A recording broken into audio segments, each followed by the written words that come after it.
Well, hello there, and welcome to In the Evening in 10 Forward, installment number 93. We are back. It is business as usual once again for the 10 Forward Lounge, and tonight I am joined by Watch Nerd. Thank you so much for being here and giving up your Friday night again. Hi, you're welcome. You're welcome. Always glad to be here. Always glad to chat to the good folks of 10 Forward. Fantastic. It's been a bit sporadic lately. Obviously, had other commitments and videos and family events and all of that wonderful stuff to contend with. But hello, Stephen Bromby. It's good to have you here. Yeah, as the kids like to say, let's effing go. Yeah, we got a few bits to talk about this evening, but it's a good opportunity to catch up with all you wonderful people out there in the ether, and well, discuss a little bit of Star Trek here and there, and we're going to be talking about a little surprise drop we had not a week ago. Well, there's several surprise drops, but one sort of came very much out of the ether. Wasn't expecting it, and that is a brand new Star Trek game. We're going to be discussing that. We're going to get into some For All Mankind a little bit later as well. Watch Nerd's been wanting to discuss the latest season. I know that we've discussed it a little bit here on 10 Forward. And you might also notice I put a new graphic in. I just love looking out the window. So something that was done relatively on the fly.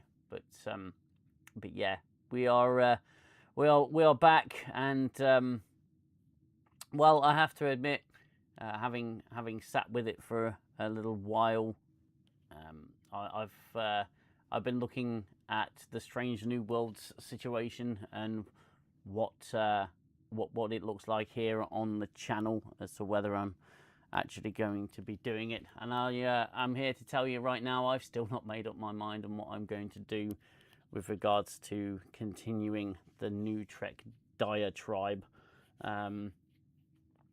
That is no doubt going to grace our screens in July, I believe.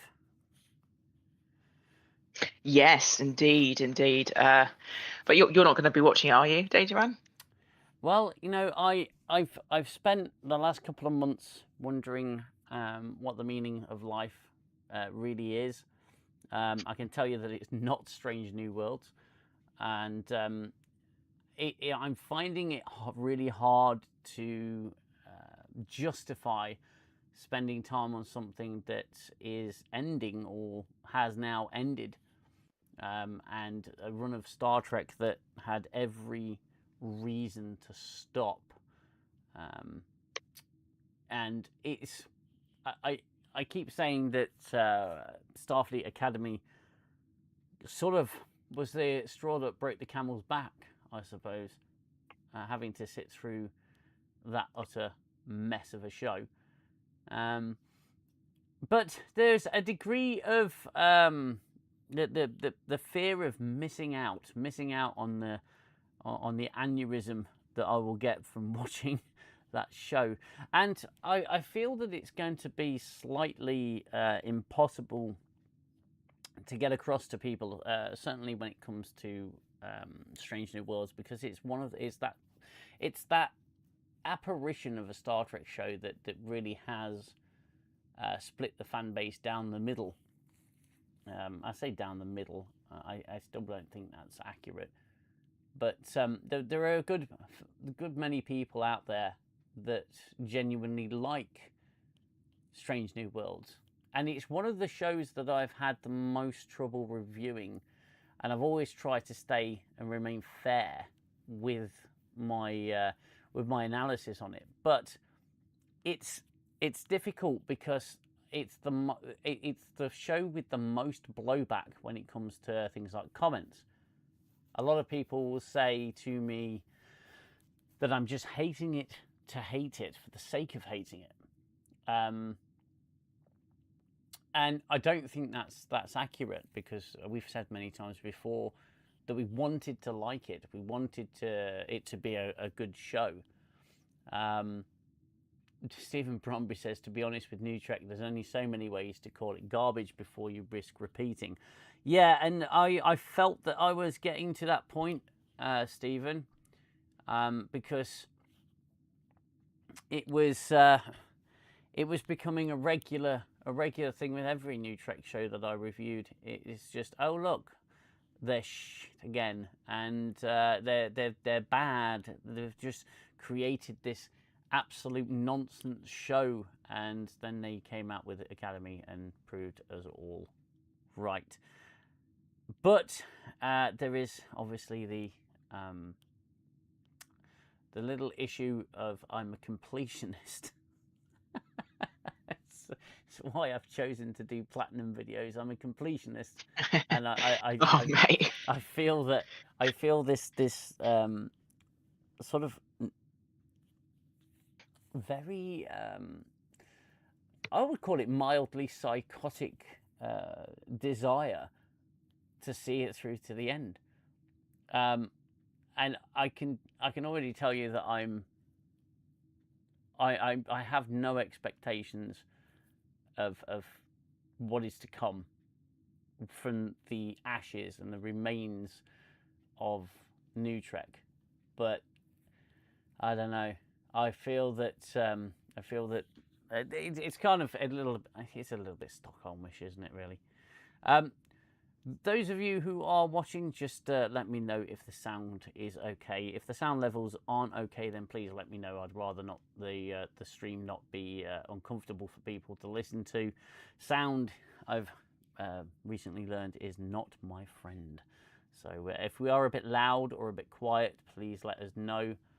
And as I'm utilizing a brand new mic system, hopefully this is giving me a little bit clearer sound than usual. So yeah, just letting us know if there's any technical issues, anything you want tweaking or adjusting, as you are the audience and we the lowly hosts. So yeah, Watch Nerd, I once again I find myself sort of thinking it's probably best not to bring anyone else in for the trauma should I decide to go and do it. I think it's going to be down to the wire, pretty much. It's going to be very, very, very close decision as to whether or not I want to spend my Thursday night hurting myself, hurting my brain, and making a video. There is obviously the added bonus, which I've been experiencing the last couple of years, of getting some experience when making videos. I'm a lot more au fait with video editing software, and I may be able to create better things in shorter spans of time. But I don't know whether it's really worth it. Having seen what's coming in terms of Strange New Worlds, I'm really not certain. Yeah, I mean, I get wanting to complete it. Like, it's a bit of a dilemma, isn't it? I mean, but season 3, I mean, it was just ridiculous levels of. It was almost parody. I mean, obviously the episode where they kind of took the proverbial out of fans was definitely parody. You know, but yeah, just I don't know. It's the investment of time. I mean, what I found about watching season 3, wasn't it? A Strange New Worlds, is that because it was so bad, right? I'd have to kind of have several sittings of watching a 45-minute long episode. You know, Yeah. Like, I'd watch like 5-10 minutes of it, and I'd be like, oh, do I need to take the dishes out of the dishwasher?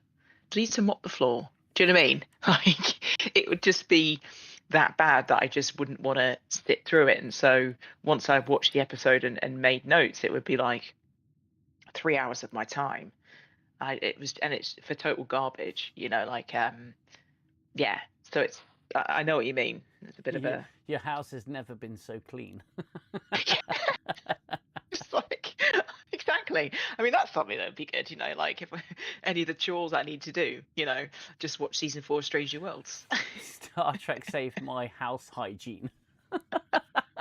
Yeah. Yeah, I have to admit, if I'm not feeling it with a show, I've it's taken long enough to come to the conclusion that it's just simply not worth watching.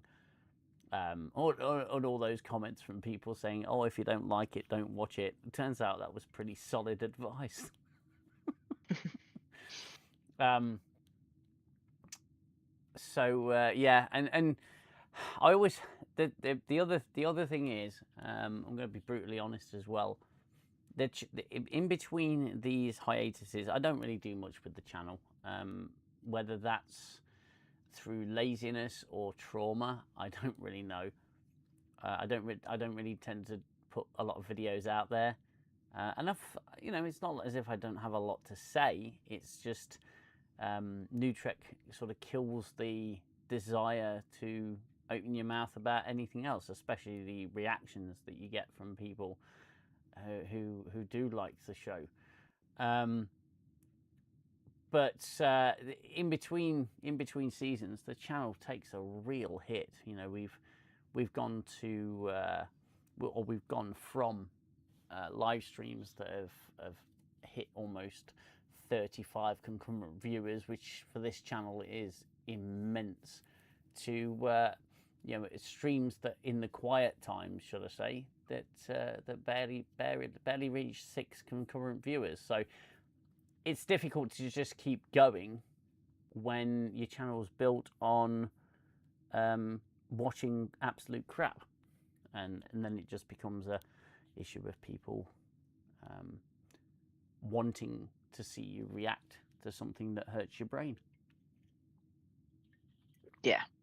And at the risk of, as Stephen says, at the risk of repeating myself, though, with the videos that I do put out, maybe the point's already been made. So yeah, it will definitely be down to the wire with Strange New Worlds. It still surprises me, that there's a lot of talk out there about new Star Trek shows being greenlit, and all these rumors that circulate. Hello, Angels Pierre. How are you, my friend? All those rumors that circulate of people who, people saying, "Oh, this new Star Trek show, it's in the concept phase, like the Archer show, and are they going to get Bill Shatner to come into Strange New Worlds?" And I think it's just hyping a dead horse at this point, or we're attempting to hype a dead horse. But there's proof out there that people want normal Star Trek. I say quote unquote normal Star Trek because it's the Star Trek that we all know and love and we all sort of grew up watching. But there's a genuine desire for it. And one of some of the proof that's in the pudding with that statement would be Star Trek Resurgence. Now, regardless of what you say about Star Trek Resurgence, the graphics, the glitchiness of it, the glitches that you saw during that game, the quality of the work that was put out, you have to admit it's its own little episode of Star Trek, and it's very much set in the normal, I say normal again with air quotes, universe. As Xell leaves a super chat, my god, that man, I tell you, £9.99 super chat. Hello everybody, says Xell. Hello Xell, always good to have you here, my friend. And thank you so much for that generous donation. And love it. Absolutely brilliant. You say my audio is a tad on the quiet side. Is that in comparison to Watch Nerd's audio? Because I can raise it slightly. Yeah. Let's raise it a little bit and see if we can push that envelope. I just think, with the Archer stuff, like, look, we'd all like to see a true Archer show. I think most of the Legacy fans know not everyone liked Enterprise, but the thing is that in this current day and age, with certain people in charge of the franchise, it's just not a good idea. Like, it's just, I think, any kind of new show idea would need to be put on ice for a few years until you get someone else in who can be a decent showrunner, and then have it. Because no one wants Kurtzman in charge of an Archer show. Do you know what I mean? So absolutely, and, it's not the content; it's the custodians. Yeah, exactly. So, and frankly, I've not heard anything about Kurtzman's new deal. So I'm assuming, what has he been paid out of this? I've not heard anything. Well, I mean, I can do a quick search on it, but I've not heard anything either. I believe it was September that he was supposed to be in contract discussions, but again, it seems fairly sort of tight. Everyone's fairly tight-lipped about it. Let's see, Kurtzman's contract.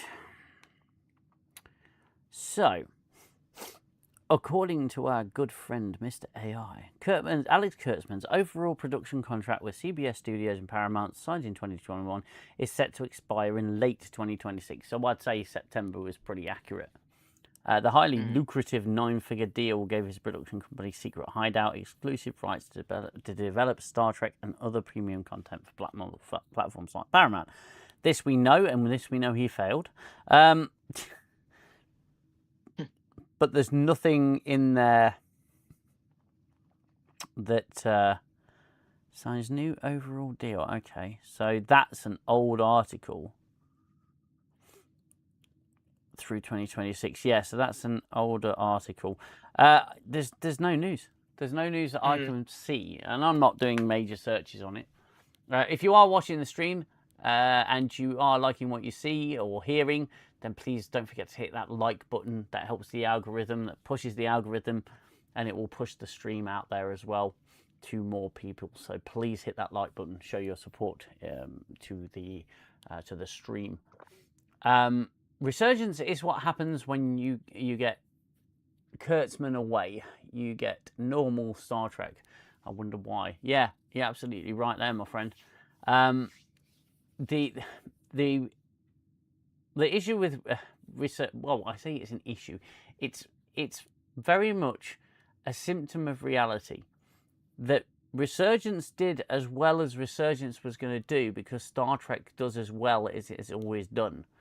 If it's and that's because it's always been aimed at a niche audience. It's surprising, isn't it, that Star Trek has always been aimed at Star Trek fans. It's always nice to welcome in new fans to the franchise, but all in all, that's your customer base.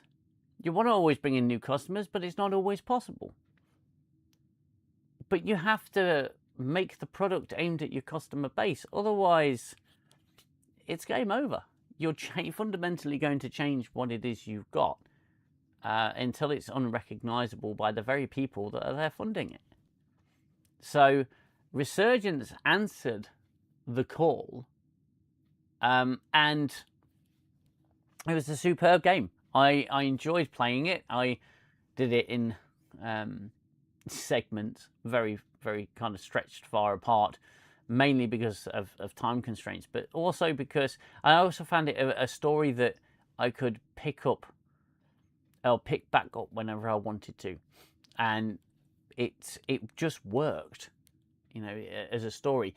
Was it groundbreaking? No, it was not. It was what we would expect from a good Star Trek game. But now we've had, I would have to say, I'm trying to be accurate here, I would say it was a very, very, very surprising announcement, because it came out of absolutely nowhere. The team that brought us the Silent Hill 2 remake, the Bloober team, are making a AAA Star Trek game. This is almost unheard of. So the trailer dropped. I believe it dropped the same night as the last stream. It wasn't a 10 forward stream, but it was the Buffy stream, I believe, last week. And I think it dropped around the same time. Perhaps it was Summer Game Fest. I'm not entirely certain, but it's a our Star Trek timeline Star Trek game starring Ro Laren. Yeah, it looks pretty rad, to be honest. Yeah. Yeah, it's rad, but it's I also think it's random as hell. It's absolutely random as hell. I mean, I can't believe it. Where has this come from? You know, and it's not. Ro Laren is not a character that you'd usually, think about making an entire AAA game based off of. Surely. I mean, I think it's. She's quite a beloved kind of legacy character, though, especially for like TNG fans. So I get it. Oh, agreed. And again, agreed. I'm seeing that the developer, obviously Bloober Team, I'm not familiar with them. Publisher Paramount Games. So this is an official licensed game. Then yeah, this is interesting. Well, isn't it interesting that Paramount, they're not interested in having, I don't know, I Fly the Ship based game, are they? No, You know no, what I mean? no. There's not an Ortegas one. Oh, well, hang on a minute. My scenes have gone funny. I'll just stick this up here, just so people can see. I keep moving the wrong thing. I hate laptop mice. They suck. There we go. So yeah, this is it.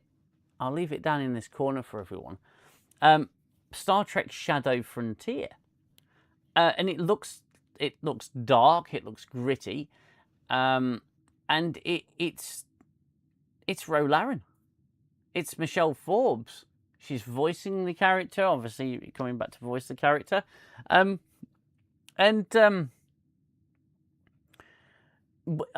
it's just very surprising watching it. Very surprising indeed that we had no warning of this game, no rumors, nothing out there in the ether to state that this was even a thing. And what's even better, and I certainly think it's better from my perspective as well, is that it's being released on consoles. Is it? Oh, it is, yeah. So it's going to be out on Steam, and it's going to be out on Xbox, and it's going to be out on PS5. So it's all three major platforms. Very cool. Very cool indeed. Wow.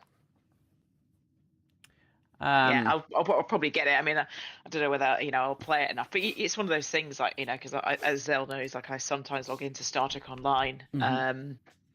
But yeah, I'll definitely at least play the taster when it comes out. But yeah, I mean, as I say, it's weird with Star Trek games how they're always legacy focused. Yeah. We have Voyager Across the Unknown. I mean, I didn't really gel that game because it's a bit too strategy based for me. But Resurgence is also legacy coded. And obviously this game Frontier with Ro Laren in it, like it's, I've not seen a. I think the only new Trek game I'm aware of was that mobile game. Wasn't there a mobile game that like something to do with being on the bridge? Yeah. There was a VR Bridge Commander game as well, but that wasn't Legacy Trek. That was new Trek. I don't think it did particularly well. In fact, I think it was wasn't it JJ Trek? I'm sure it was JJ Trek. Yeah, might have been. Angels Pierre says, you mean like Disney, who are actively destroying their brands because they don't understand the fan bases, with very few exceptions. Yeah, most games are multi-platform, since exclusivity is stupid business unless you get an insane loyal player base. Yeah, but my point is, predominantly Star Trek games have featured on PC, right? They've been Steam games or PC-based games. You know, you've got Star Trek Armada 1 and 2, Starfleet Command, Klingon Academy, Starfleet Academy, the decent one, not the crappy show. You know, and you did have some fairly decent Star Trek console-based games. You had Star Trek Legacy, which was also on PC as well. You had Star Trek Invasion, which was PlayStation. You had Star Trek Encounters, which was PlayStation 2. So you do have some, but they're not what you call AAA titles. And this appears to be a AAA title. Graphically, it looks bloody gorgeous. And of course, you know, it being on the PS5, it means it's going to have PlayStation trophies, which means you better believe I'm going to do a Destination Platinum on that one. And probably kill Ro Laren in so many different ways, just through sheer stupidity. But yeah, it's hard to articulate really with their choice of Ro Laren. You know, a lot of fans out there would expect a AAA title to be based on a recognizable character outside of the franchise as well as inside of the franchise. But I do like the fact that they've gone for a character that is not that well known. She's not one of the biggest characters in Star Trek. You know, we're not dealing with Arnold Janeway here. We're dealing with Ro Laren, and it'd be interesting to know when it's set. Is it set during after her time? You know, with the Marquis? Is it set when she went off for training? Is it set before? It's there's still a lot of unknowns. It's literally just this trailer that we've had, but it also says coming soon, and you don't put coming soon on something that isn't coming soon. So it's going to be interesting to see what they do with this, and it's by all intents and purposes, it's going to be at least partly horror. Hello, Gooner. Gooner is in the chat. Hello, Ooh. all.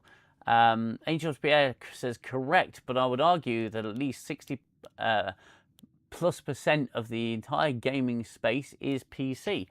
Yeah, I'd make that argument. I mean, consoles are a huge deal as well. In fairness, I don't have high opinion on consoles since they cheat a lot. Sony and Nintendo being at the forefront. No, I agree. You know, to certain degrees, Sony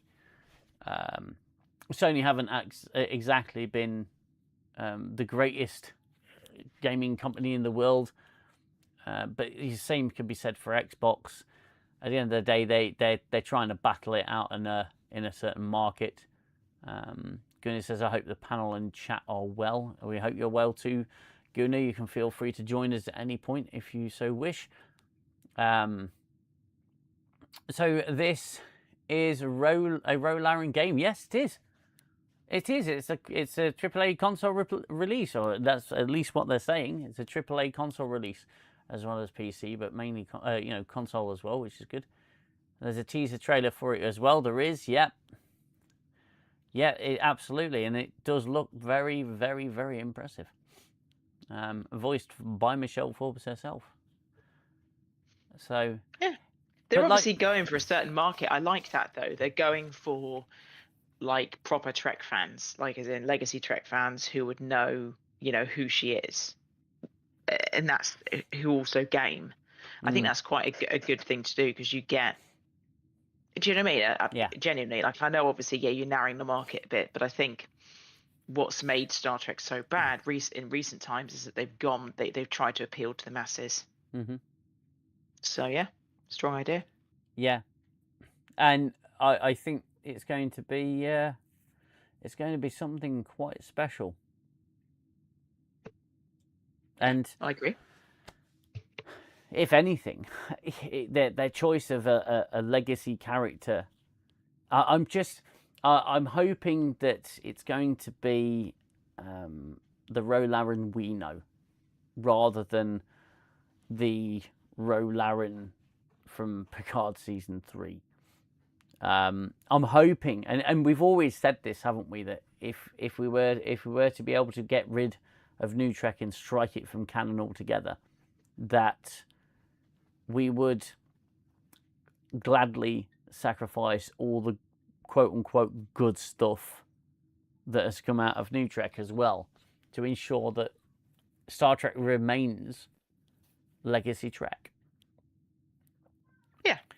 So it's it'd be nice. It'd be interesting to see where they're going to go with this particular title, and what, you know, whether or not it's going to be any good, because you can create a very pretty looking game.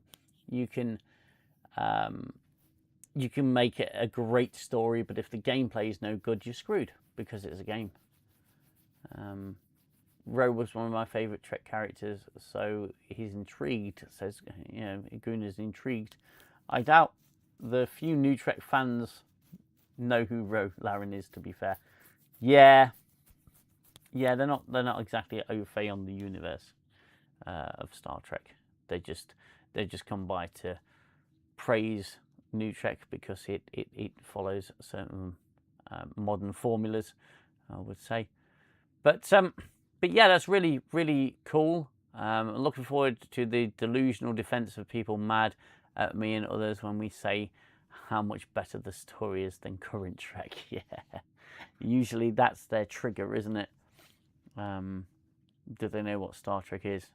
New Trek people probably don't know. I've found that there's an awful lot of people out there who will simply say, "Oh, you don't like Star Trek if you don't like New Trek because it's Star Trek."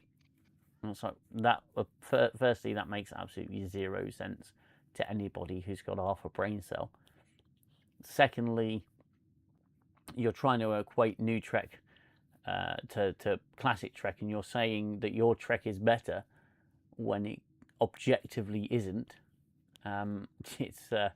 It's quite humorous in that way. So yeah, that's Ro Laren. That's the new game. We'll be talking about it as we get more information about it. Friday seems to be an awful time to do this show, because everything seems to be announced and released usually throughout the night on Friday into Saturday morning. We usually get things like trailers and announcements of shows. The Paramount, they always drop the new Trek stuff on a Saturday, very early Saturday morning or late Friday night in the States. We're always going off air, and then something happens, and that's it. I have to go, oh no, I need to make a video.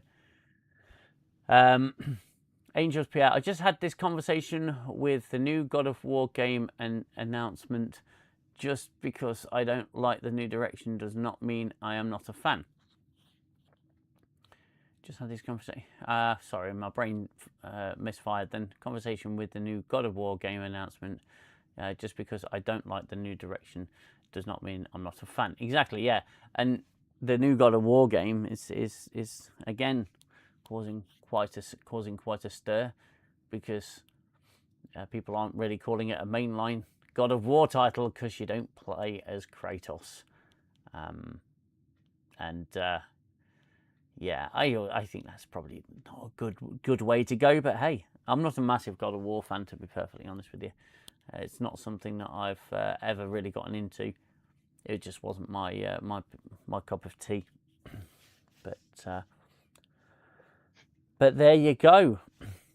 So we're going to just shift over to For All Mankind for a bit, because Watch Nerds, you haven't had really had an opportunity to speak on season 5 and what you thought of it.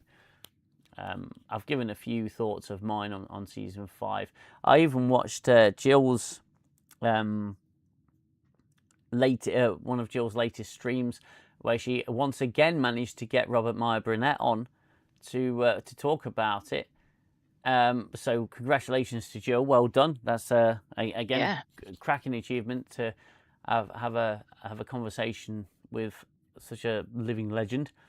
So Gooner's going to be joining us in just a few minutes, and we'll get talking. But I can give rough thoughts, I guess. I mean, it just themes to go on. I mean, of season 5, like major arcs and stuff that I found kind of interesting. I mean, look, I mean, I don't think it was the strongest season of For All Mankind. I think, maybe the first 2 to 3 seasons were stronger. And there was definitely it definitely finished strong, but I think there are some weaker episodes earlier on in the season, just to be brutally honest. But what I did like the fact, and just for anyone, there are spoiler alerts coming. If you've not seen season 5, then I would mute the stream now, just to be absolutely clear. Obviously Ed Baldwin, passing away, and obviously he, was the main protagonist really of the series.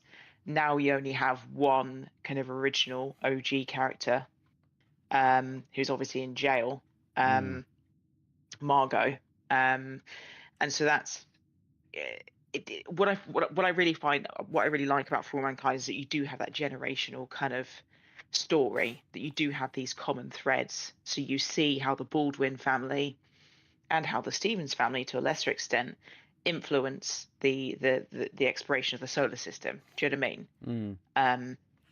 So obviously Kelly, going to Titan, Saturn's moon, and obviously Alex Politov / Baldwin, obviously Ed Baldwin's grandson and Kelly Baldwin's son. How he kind of comes into his own as a young man on Mars. I kind of like, and seeing Mars, I guess, as like an independent kind of entity at the end of the season is good, and I think it makes sense. I think logically that makes sense. You could see, in season 4, last season, how that would be a thing. How you had this tension between Earth and Mars, how Earth was like, hey, your resources are our resources, and the people on Mars were like, actually, no. And I think some of those like tensions do play quite well into the fact. Obviously, I know some people like to think of For All Mankind as an Expanse prequel, and you can already see the makings of the Earth-Mars relationship in the Expanse, between Earth and Mars at the end of season 5 and For All Mankind. They're two separate entities now, and there's a different culture forming on Mars. Yeah. So yeah, I know obviously we'll be going forward to 2020 in the season 6, which I think will be the last season ever of For All Mankind. And yeah, we look like there's going to be some new spacecraft. It's interesting, and I guess the Russian spacecraft mean that there's some kind of maybe a Star City connection.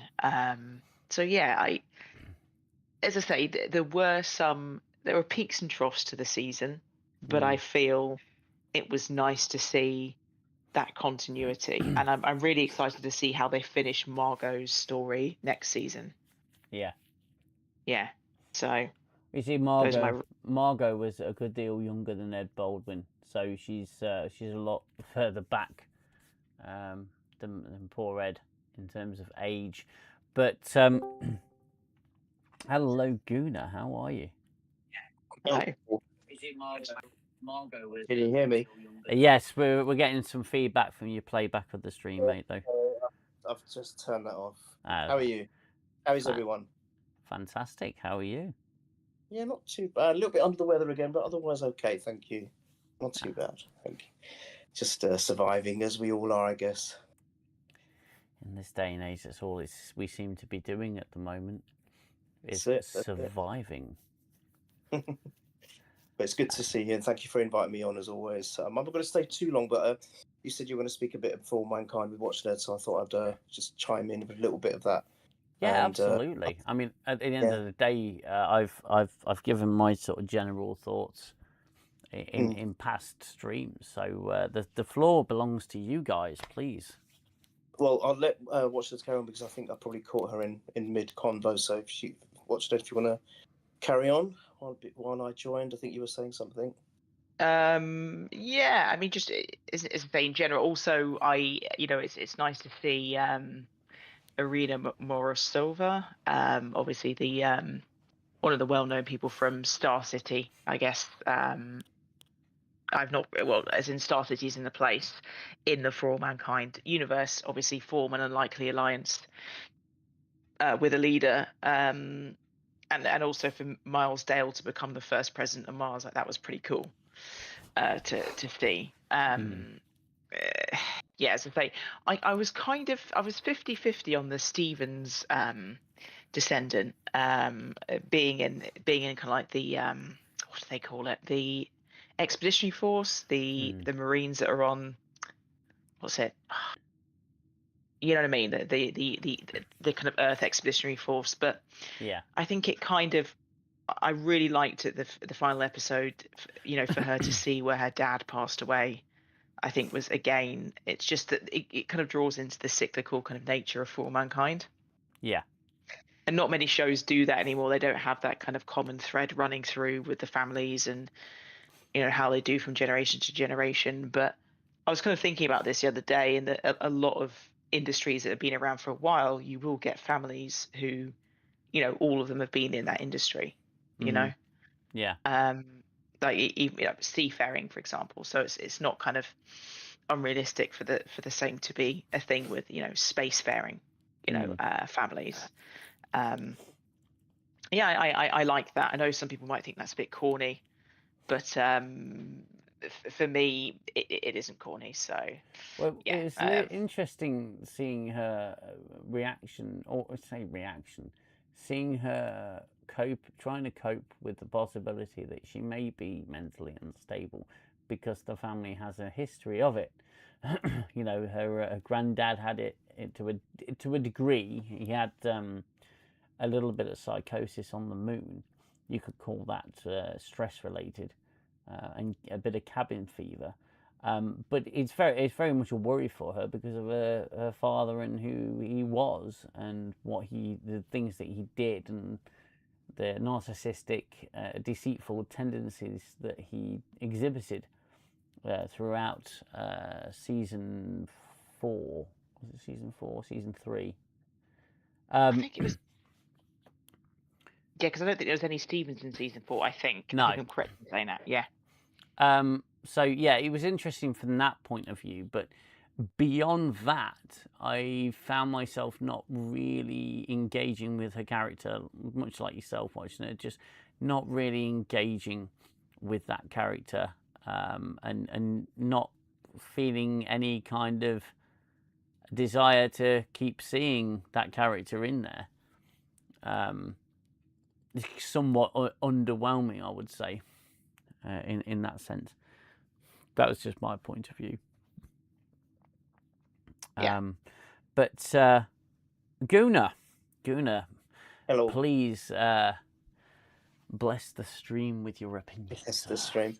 So I'm not going to be as kind as you guys for the latter seasons of For All Mankind. Unfortunately, I think we may have touched on it before, so apologies if I'm being repetitive. But I resonated to the early seasons. I resonated with the storyline, even the pacing, which some may say is a little bit slow, but I thought it was really well done. And then the characters, I could relate to all of them. I was keen on knowing what was going to happen to them, how they were developing. I knew that I'd be upset if any of them died. So I formed an attachment, so to speak. And then after, almost like as Watchman said earlier, it's only really Margot left now from the original lot, who was obviously put in there by a certain character I will rather not speak of, as you both know. After they had pretty much vanished from the show, all these new characters, with the exception, really, I think, the one that I do like is Edward's grandson, or adopted grandson. I actually quite like him. He's probably the only one that feels real to me. You know, he seems a bit raw. He's a bit unsure. He's scared. You know, he's trying to do things which might cause issues, and you know, he's worried about the consequences. He's falling in love. You know, he's got all of that stuff going on, and I actually, I don't know who the actor is, but I kind of quite like the way the actor was portraying him.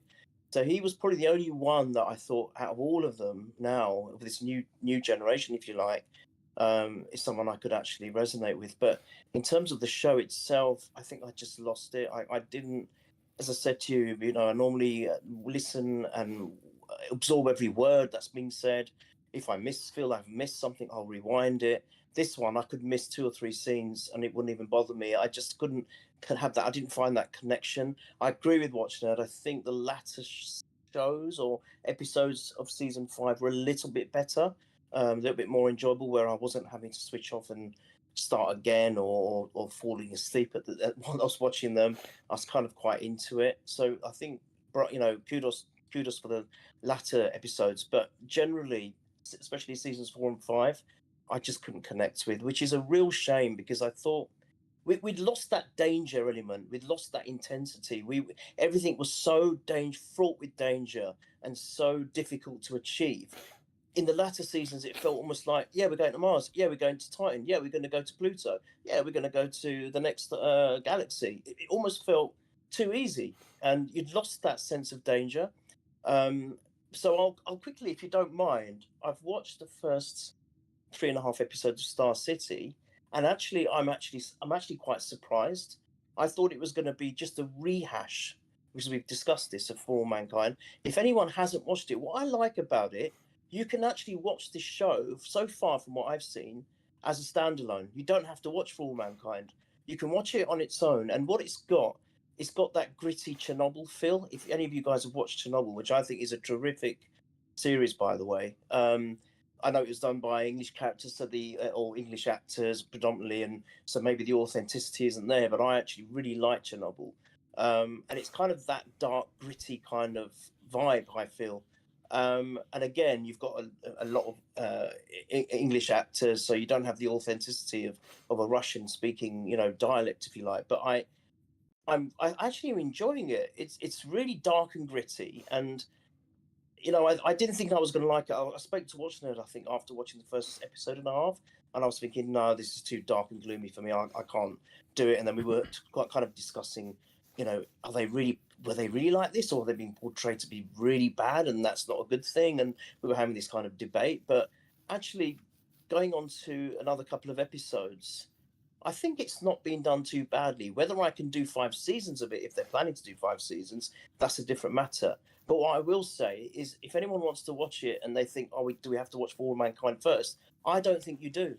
I think you can actually watch it as a separate series. And I think that's quite a clever thing that they've done. You know that there's some, you know, competition with America, and you know that's going on in the background. And yeah, obviously, if you've watched For All Mankind, you've got more of an insight, but I don't think it's essential.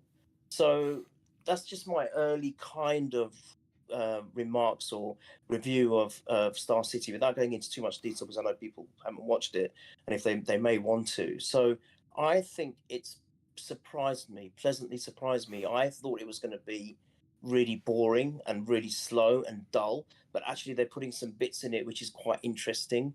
And yeah, it's actually at the moment, I'd say it not hooked, but it's watchable. So that's my 2 pennies on both shows. I found it a bit. I've seen the first 3 episodes of Star City. I found it a bit grim, honestly. It's very dark. It's very like Soviet, like as in stereotypical Soviet. Yeah, I don't know. Yeah, I'm a bit conflicted, as I say. I found it is very, very dark. So kind of the polar opposite, I guess, of For All Mankind, because at least in the first couple of seasons of For All Mankind, you had that optimism. Yeah, I don't know. I'm undecided, really. But it didn't grip me in the same way that For All Mankind did initially, I'd say. Yeah, You know, I agree with that. Yeah. It's like, oh, okay, it's a bit jarring. The first episode I found a bit jarring because it's quite brutal, and then second and third are still quite. I'm like, okay, Yeah, so I'm not sure. Yeah, I'm undecided. I don't think Data Man's seen any of Star City, if I'm correct. No, no, not yet. I do have it lined up, ready to go, but I'm struggling with the motivation to do so. And just on your point earlier, Gooner, where you said that the early seasons of For All Mankind, there was a real sense of danger. I completely agree, because it was that first venture, or that I'd say that first venture out into space, out in onto the lunar surface. You know, even from the first episode, you see just how dangerous it can be to simply land on the moon, and a sense of isolation that you'd feel before your inevitable demise should anything go wrong. You know, you are in a tin can at the end of the day, in a vacuum, and there is no atmosphere to save you. And I would say that it had fascinating insights into the what if of the early days of space travel. And you know, with you know, the Hey Bob episodes with Danielle and Gordo and Ed alone on that lunar base, very isolated, very morose by the end. It added that layer to the story, to the show. And now,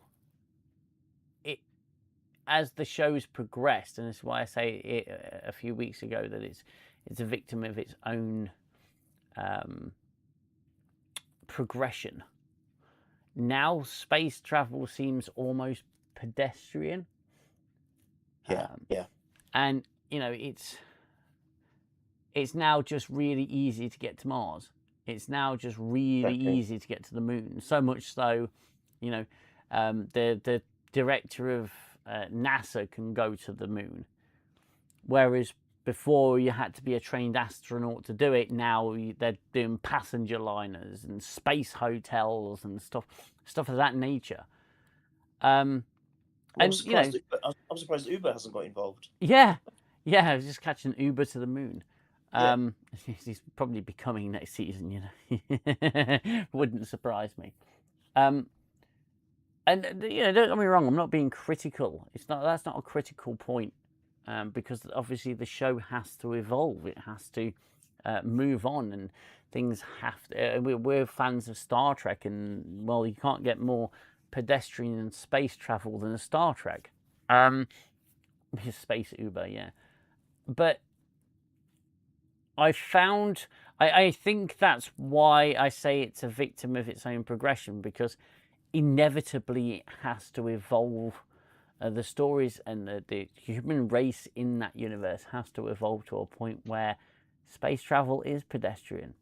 But what I didn't like so much about this season is it lost its inspiring moments, or it took the focus off the truly inspiring space exploration moments. You know, the challenge, the Titan mission. Was no longer. It wasn't the focal point of the show. No. It was more, and in some ways, I think this is where the Expanse theory, I don't think, does it any favors. Because one thing I would say is, just sorry to interject, is that it wasn't. I mean, the Titan mission wasn't safe. I mean, that was obviously resulted in one individual passing away. Yeah, of course. Yeah, I think that obviously, I think, you know, as you settle these planetoids, I guess, in regards to the moon, and obviously the other planet in regards to Mars, you're still gonna you're gonna have a safe base for want of a better term. But you're also going to have the inhospitable environment, obviously, with the dome obviously breaking in the storm, and Yeah. obviously that young lass passing away in season 5. So yeah, but you're always going to have that. You're still reminded of the fact that it's an inhospitable environment. Of That course. if the habit, if the dome breaks, then at best you're going to have some horrible burns from the solar winds, and at worst, you'll probably be asphyxiated.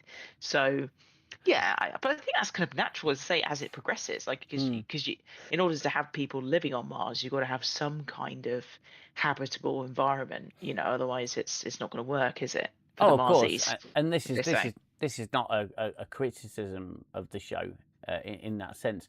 And really, it's not that sense of danger is not really where my point is. My point is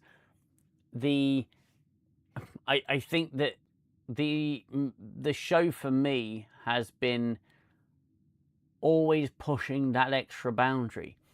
And yeah, we want to know what life is like on Mars. We want to know what life is like on the moon and all of that. But it's for me, For All Mankind has been a very big what if story about just how far we could have progressed in terms of space exploration in the time that has passed since the original Apollo missions, had we actually had that kick off the backside to go and do it. What I mean by the sense of isolation, the sense of exploration, the sense of danger is on those missions. And don't get me wrong, I'm not saying that the Titan mission wasn't dangerous. It's just the show barely focused on it. It was more focused on what was happening on Mars and how that affected Titan. And don't get me wrong, you can't make a show about the long journey to Titan. I understand that. And the show did sort of pull it back, but the focus of the show shifted for me into interplanetary politics, which you can do, but I don't feel it should have really been where the focal point of the show. If you're aiming to truly inspire, what it does do and does very well is it does, I think, accurately show within the context of that political world what would happen, because it's inevitable that it will happen, and I think that the critical mistake that was made is, and it was, I think, the mistake at the very first step when it came to work on the moon, work on Mars, is, I don't want to say this without offending people or anything, but they sent the grunts in. Yeah. They didn't send trained astronauts to mine. They sent grunts in, and they Armageddoned it. They sent the deep core drillers in with a little bit of space training. And when you do that, and you don't get the best of the best up there, what you end up with is essentially a workforce. And in, I believe it was season 4, because isn't that when Miles comes in? You get a sense of the class system on Mars. They have a class system on Mars. You've got essentially the lower decks that get the really shoddy internet, and you've got the command class up the top. So it already creates a 2-tier society, and that's showing the dangers of doing that. If you're going to colonize a planet, you want to colonize it with the best of humanity. And then it obviously this season dealt with automation. But genuinely, my thought went through in my mind is like, well, what do you expect?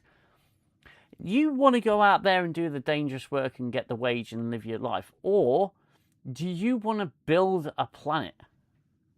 Because automation will save lives. Yeah, it'll cost jobs. Of course, that's the nature of progression.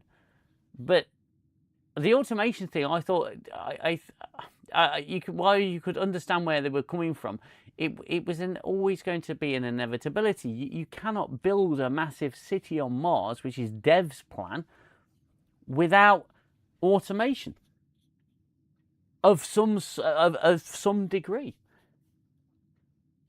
So yeah, I'd agree with that actually. So the entire, I mean,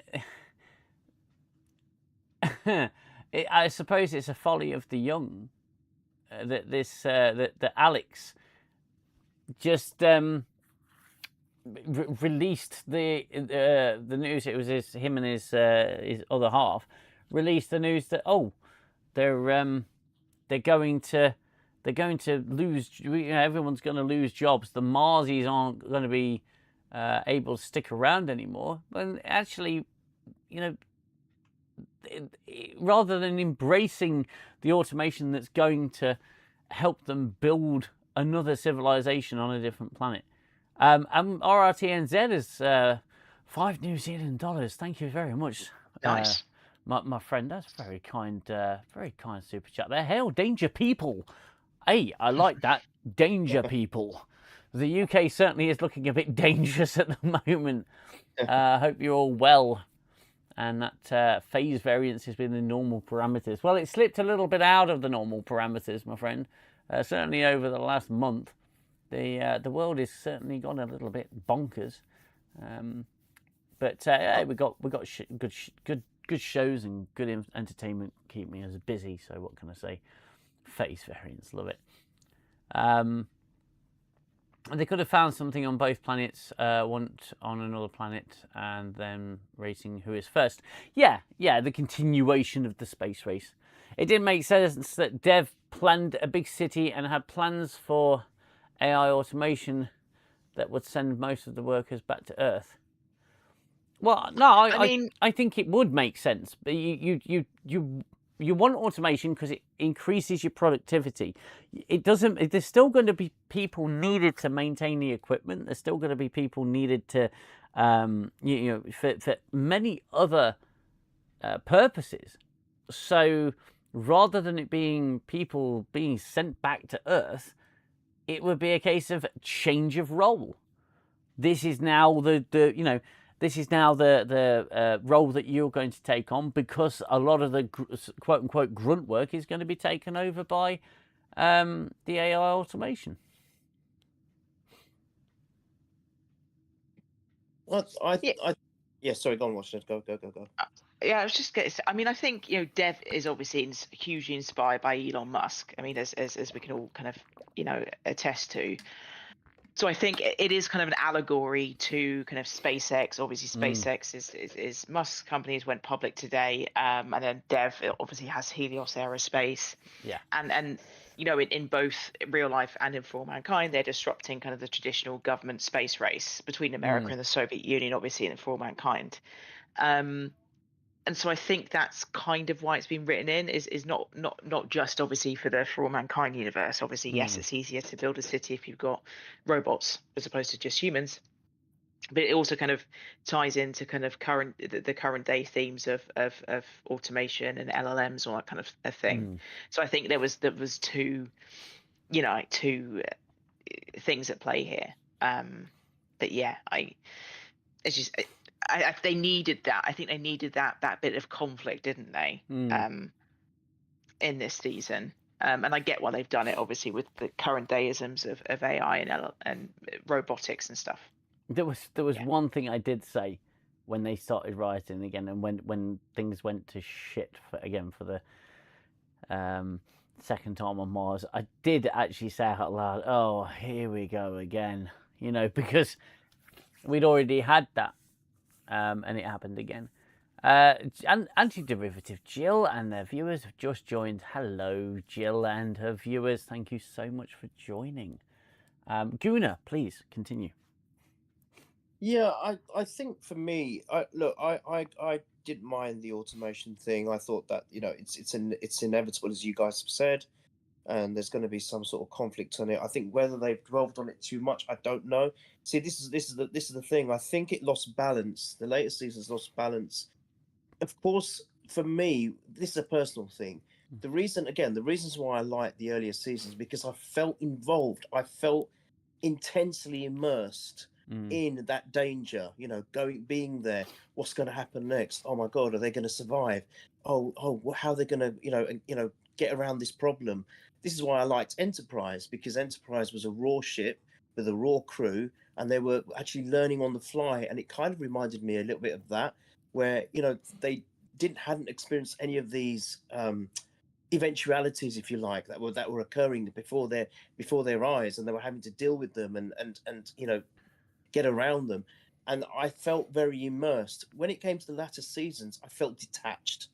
I think that's the best way to describe it. I didn't feel, I was almost like just an outside observer, just looking in on a program, rather than feeling part of the program. I don't know if that makes any sense at all. It But does, yes. that's how I distinguish the earlier seasons and the later seasons. Yes, they had to do the automation things, but did they do too much of it? This is where now your point about they could have had a bit more of the dangers of the trip to Titan.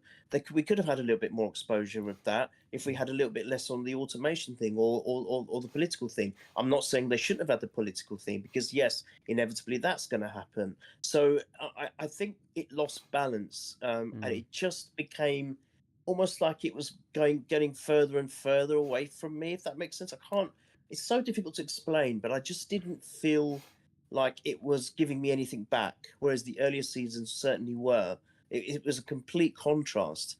And I even with this pedestrian, and this way of travel with Star Trek, it was from day dot, and we just came to accept it. That Star Trek wasn't about getting from A to Z. It was about other things. Whereas this predominantly was built on that. It was built on, how do we get from A to Z?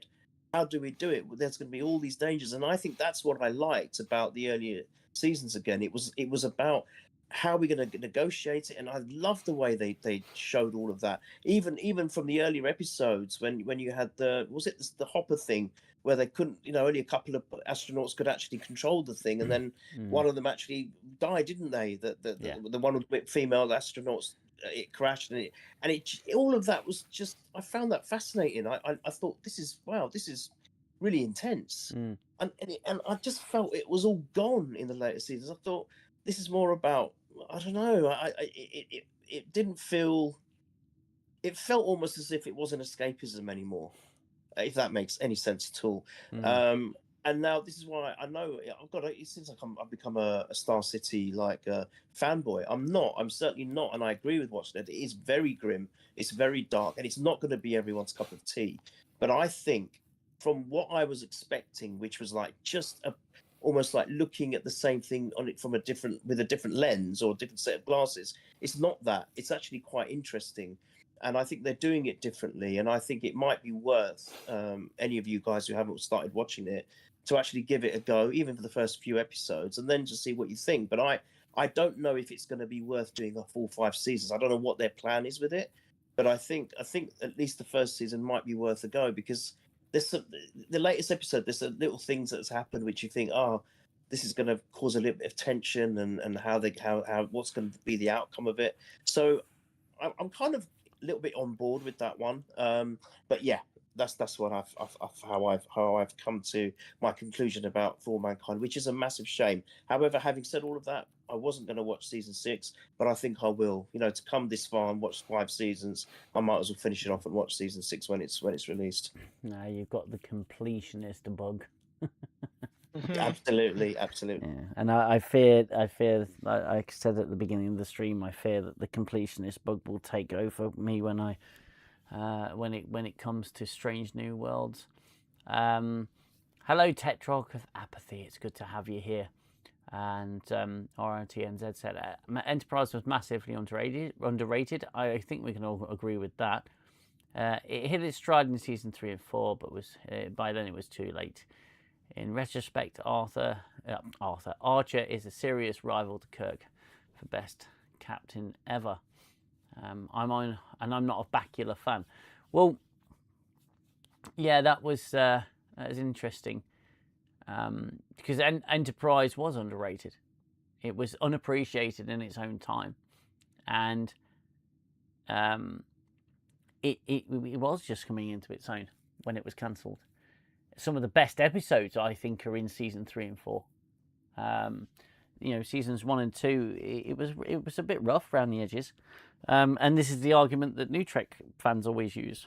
Well, you didn't like these shows when they first came out. No, but at least we grew to love them. We still hate New Trek and the New Trek shows. But Enterprise was brilliant, and I still watch it to this day with a lot of friends. Canadian Spider-Man, how are you? Hello there, UK Dangerman reviews and friends. Hello, how are you? It's good to have you here, sir. I believe you're one of Jill's audience. Always good to speak to you, and always good to say hi. We are talking For All Mankind and apparently Enterprise, which is not a bad thing.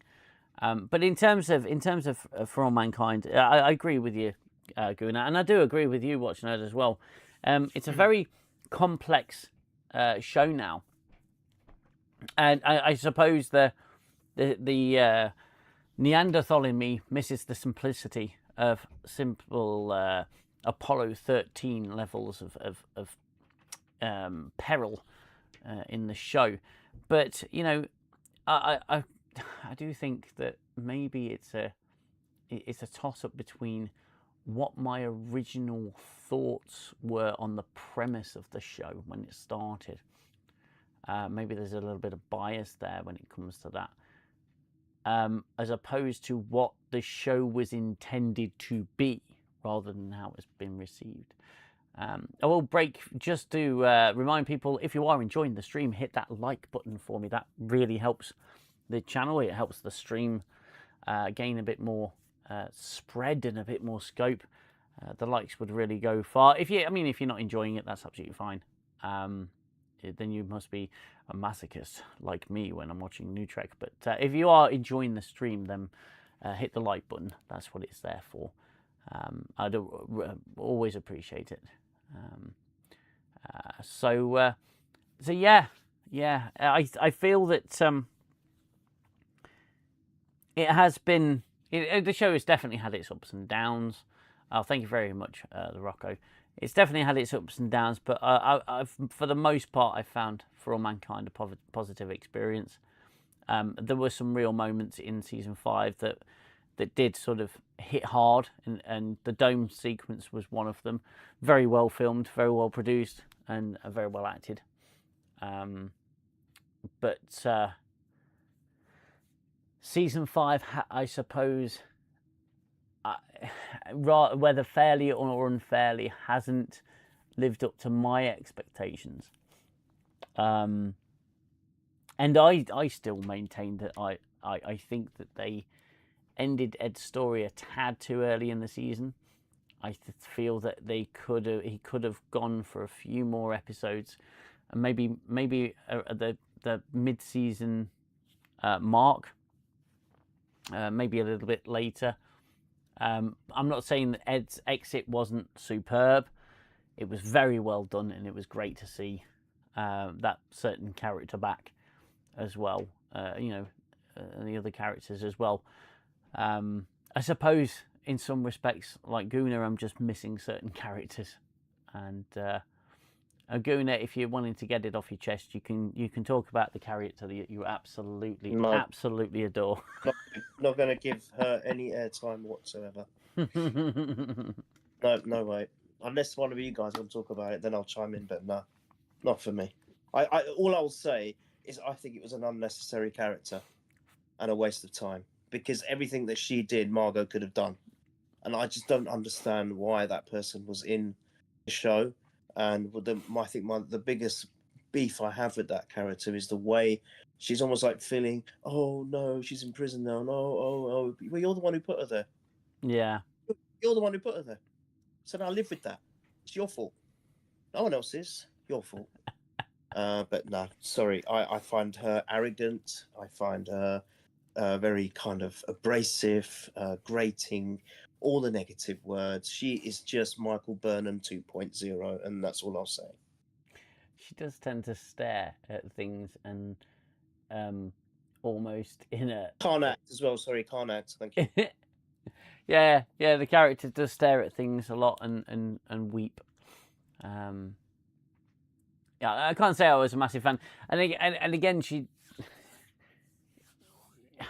was her character was an allegory for immigration. Let's not split hairs. Let's call a spade a spade. That's what her character was there. She was representative of immigration and the American dream, and she went from a border crossing, not legal, to NASA director, and then Helios director. Yeah, why did it have to go to such an extreme?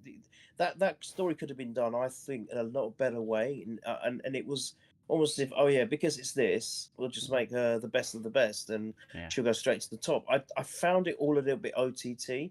I'm not. I mean, most drama and most stuff we watch, which isn't real, is going to be OTT. That's why we watch it, because it's escapism from reality. I get that, but when you're trying to actually showcase a show which is actually based on true events to a certain degree, just with a twist where the country that won the race is now turned around.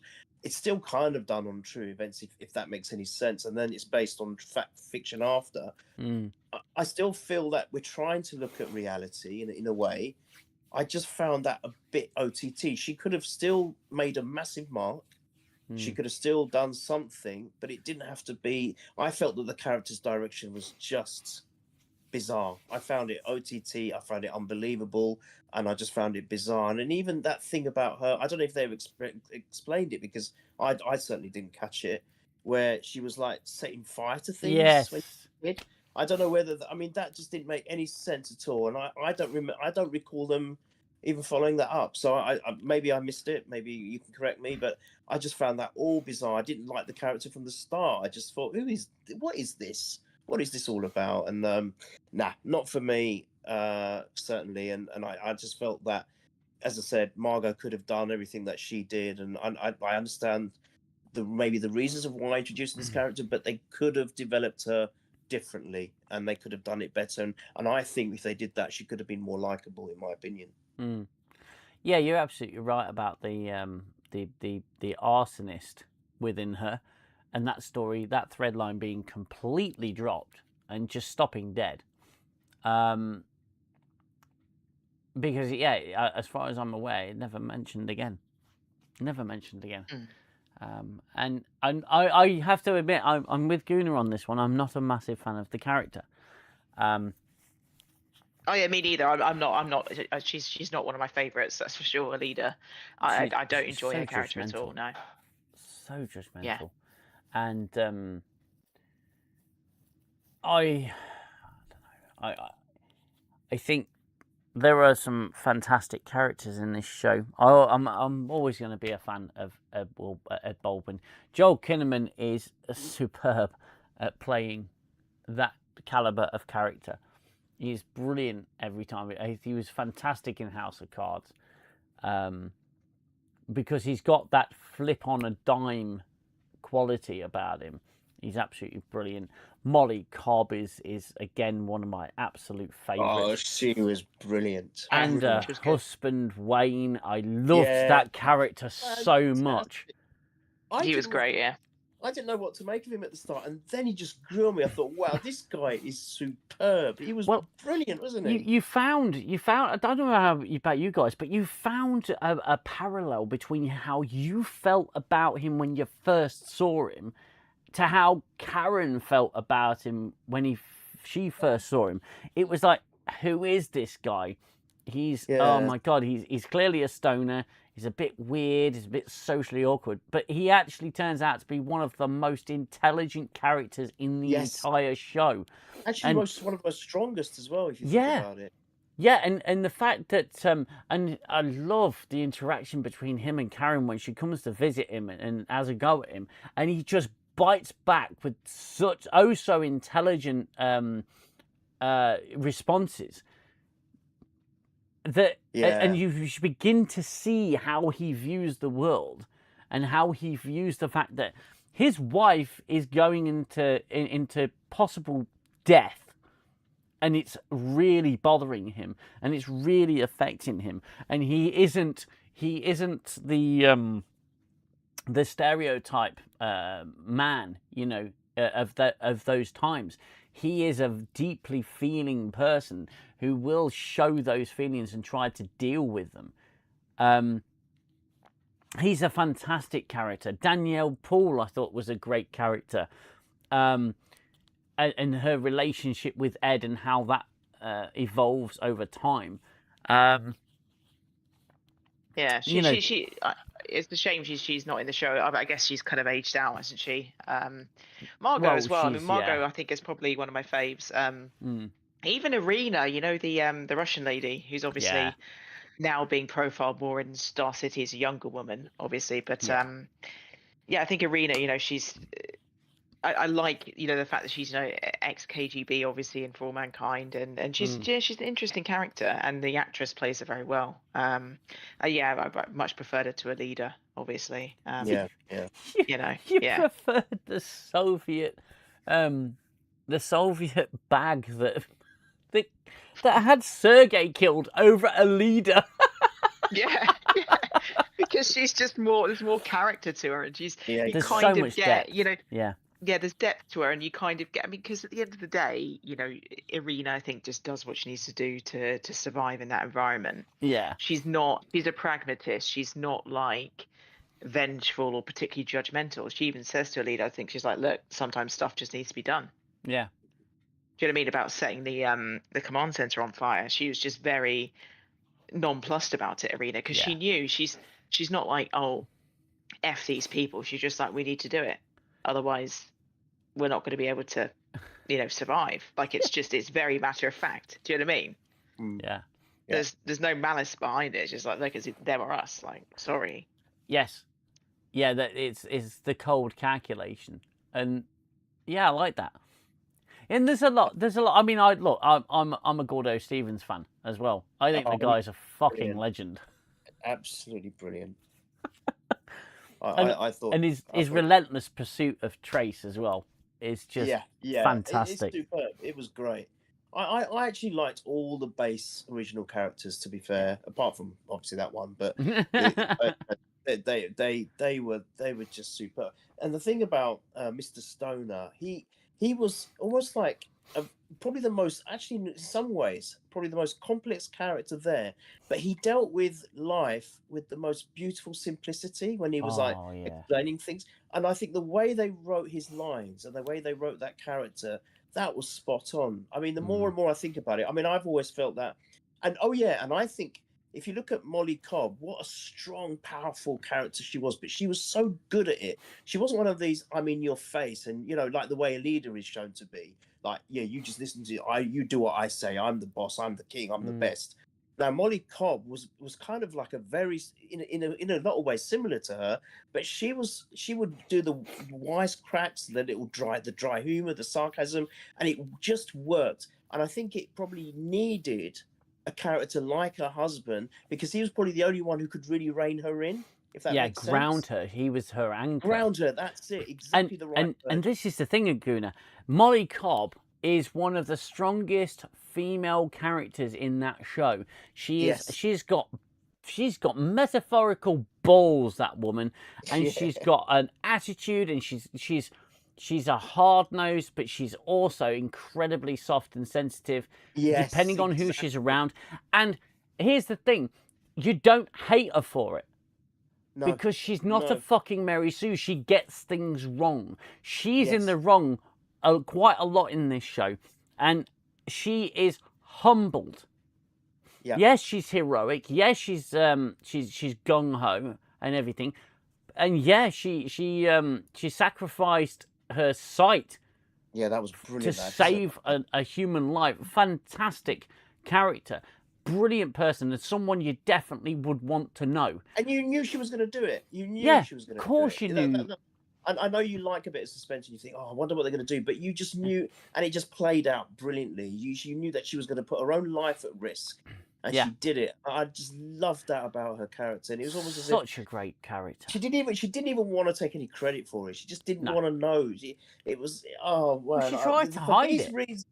But yes, she did know. exactly that. She tried to hide it, and it's for these reasons.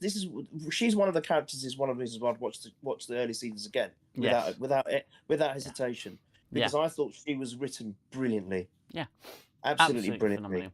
Absolutely phenomenal. And you know, I guess my point is you hold her up to Aleda, and Aleda just fizzles out, because Aleda has to be right about everything, because she is the Mary Sue, but Molly Cobb is not. She is, like you say, she's got flaws, and I loved her moment, and it wasn't even anything kind of even remotely related to space or the theme of the show. It was when she was gonna go to that freaking faux surgeon who was saying, who was advertising, the sort of snake oil salesman that was advertising that they could probably help her restore her sight, or get it, at least slow the degradation. And Wayne's pleading with her not to go and butcher herself with unqualified Medicare. And that moment where he says, look, you go, but I'm gone. And she comes home and the place is empty. Yeah. And he's like, he wasn't fucking bluffing. No. And that moment when she walked, mate, I gasped and I nearly sobbed with happiness when they reconciled. It was just, and that's the power of great writing, is when you're immersed in what's going on. Exactly my point. And I do share this opinion of yours, Gooner, this point that you have, that essentially this season didn't do that with me. No. I didn't feel Kelly's sacrifice. I didn't. No, neither did I. And what I felt was that her sacrifice was coveted, A, by guilt of what she'd done, and B, because she's the strong female character. Can I be honest with you guys? I was actually celebrating her sacrifice. I didn't care. I was going, yes, she's gone. That's one. Now leader next, please. But it was for me. It wasn't positive or negative. It was complete. No. I didn't feel anything. Yeah. Apathy, total apathy. Yeah. Yeah, it was complete apathy, because I thought, okay, look, you did something ballsy, fantastic. You and that I did like that cyclic decision of hers. With her making the decision, right, we're just going to fucking land. We're going to do this. Something that Ed didn't do, although it was explained why in the first season. I'm not really sort of comparing them, because but there was a nice sort of cyclic nature to that decision, but instead of going, that was me, I had the balls, and saying, no, I had the balls. What she did is made the fucking commander of the mission think that he'd made a colossal fuck up and that he wasn't fucking worth anything. Correct. He ended up in tears, and she basically just went along with it. Yeah. And she did okay. So she tried to tell him. But she took command of the fucking mission and then fell on a fucking sword. Yeah, exactly. Which I didn't really care for, because I thought, well, okay, yeah, you should have probably fallen on your sword, but the least you could have said is, look, I'm making this decision, I'm the commander, and I'm the reason that we're here. You didn't fuck up. She could have come clean, but she didn't. Exactly. And it bothered me. Yeah, I think, as I say, it was a bit of a mixed bag, that episode, obviously with the Titan piece. Yeah. I mean, I didn't dislike Kelly. I thought she was all right, but no, I didn't dislike her. In general, as a character, I think she's okay. But it was a weird one. Then I guess. I mean, it was quite. I kind of just felt it was always going to be her, like, sacrificing her life on Titan, because obviously, Ed, died on Mars, she'll die on Titan. Do you know what I mean? That's kind of the Yeah. destiny of the Baldwins, I think. So that's just the way of things. Like, I'm sure Alex, obviously he's a young chap, so hopefully he'll be okay in the final season. But do you know what I mean? It's always going to be a thing with them because they're a family of explorers. So yeah, and I mean, going back to was it season 1 or season 2? I think it was season 2 when Kelly was introduced. It's that very real moment as well, which I absolutely loved, was when Kelly had decided she was going to join the Navy, and they went and told Ed, and his reaction. I think we can all speak to that reaction at certain points in our lives. That reaction of just pure fear that comes out as complete anger. And how that argument, I don't know if you guys remember it, that argument in the Baldwin house, how quickly that escalated just because through pure emotion. Again, fantastic writing and great performances by all involved. That moment, as it rang true, it was quite visceral for me, because there's been moments that I've been so afraid of something happening that I've actually been angry to the point where I've lost my complete temper. And then you take that entire sequence felt so real, because you have that moment of going, I don't know what the fuck just happened. Where did that come from? I don't know what just happened. Wasn't it first revealed to him when they were having their spaghetti meal in the bar? Didn't they first let on then that this is what she's thinking of doing, and he didn't like it? Do you remember? Is that correct? Or I think no, I think it was. I think it was the Navy was the household, and the bar was. Something else happened there as well. It made him angry. Yeah, there was something else that he wasn't keen on. Yeah. No, because in the bar, he looks at her and it looks like he's going to go fucking spare, and then he stands up and hugs her and say, "I'm proud of you." Okay. But yeah, it was that moment again was phenomenal. Angels Pierre says it's a problem with modern writers. They're scared to admit the MC is wrong and they have accountability. MC, I'm struggling, mate, with that. Is wrong and have accountability, which I consider very dangerous. One thing I would say that makes a good character, certainly if you're looking for a protagonist, is their ability to own up to their mistakes and take responsibility. That's when you... Oh, main character. Thank you, Angels Pierre, for that. I was struggling there. Is their ability to own up to the mistakes and accept responsibility. That's how you know that you're dealing with a mature character.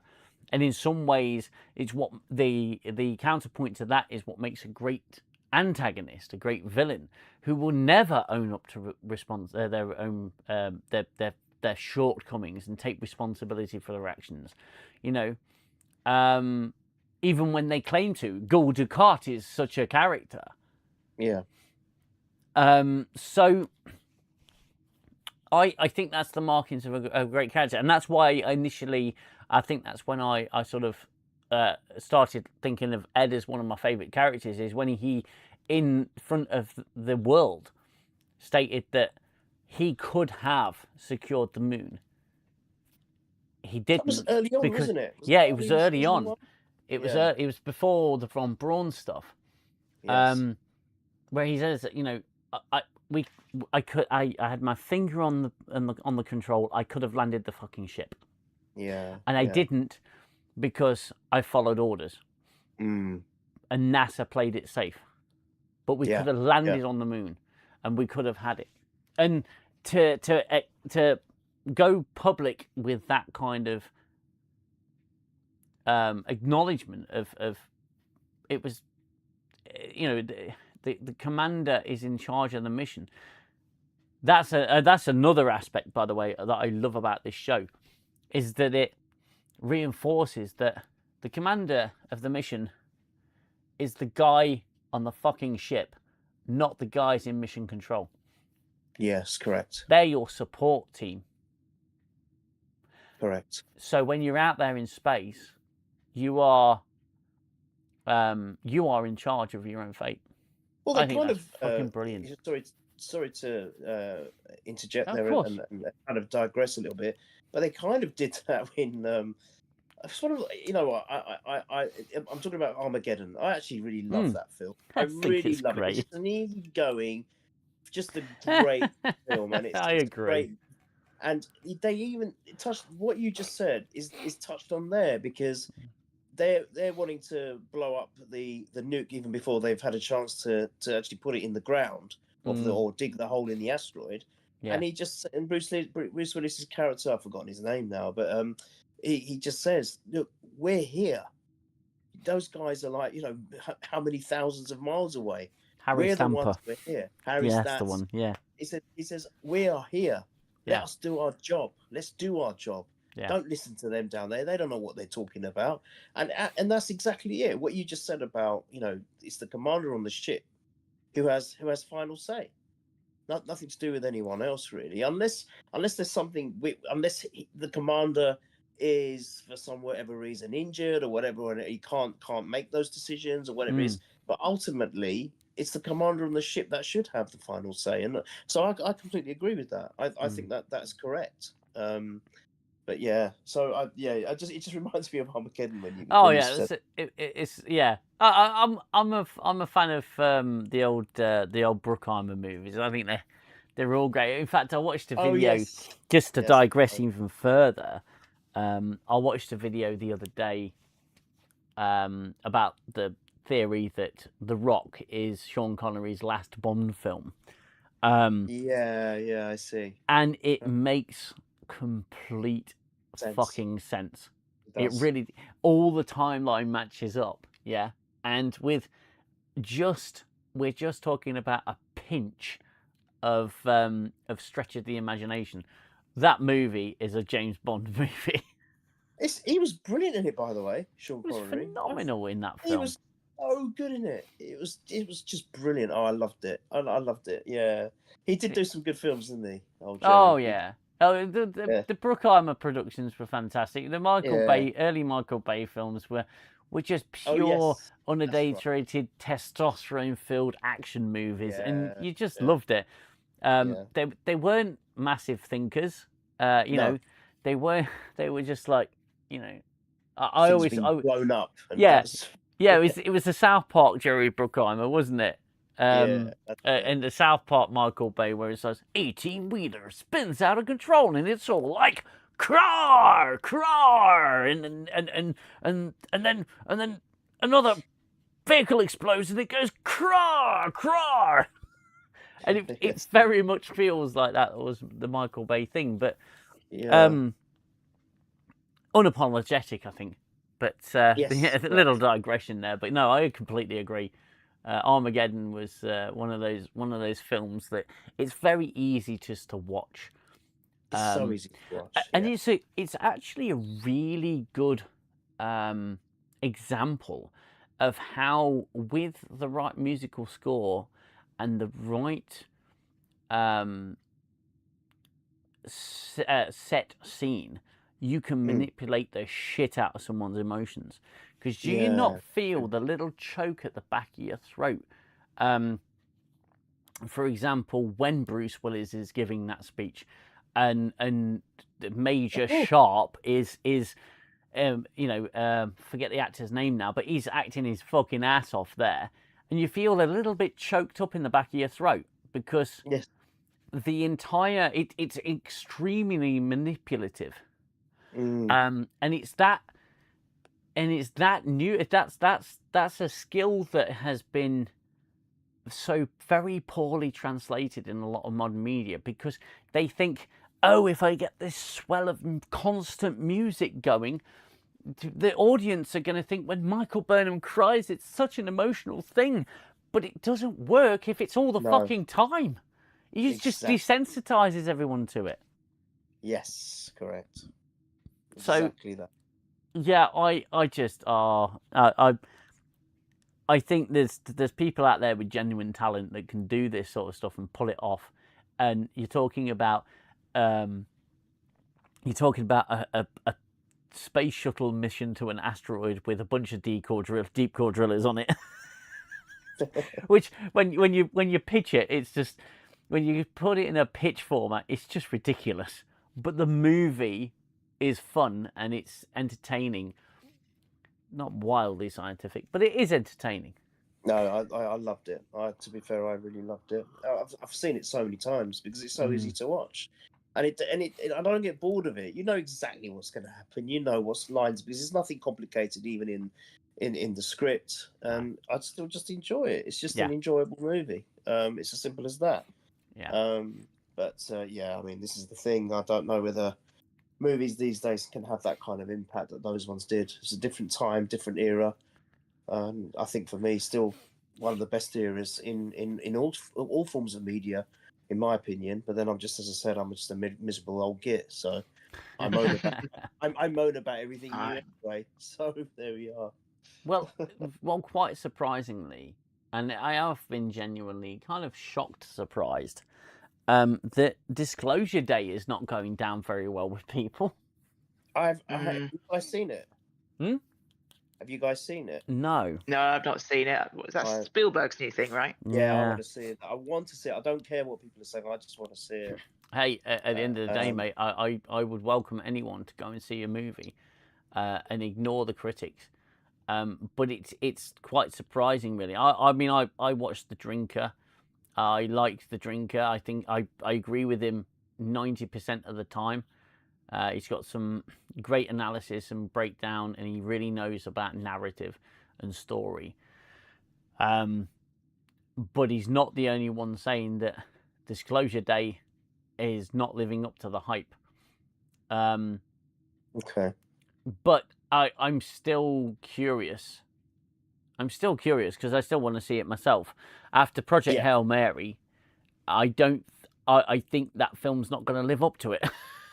No, that is one film I can't wait to see. I've still not seen it, and I'm really looking forward. The minute you get the opportunity, I'm going to watch that without a doubt. Because everyone I've spoken to said you must watch this film, and I'm like, At the end of the day, my friend, come up next weekend. I'll order the film.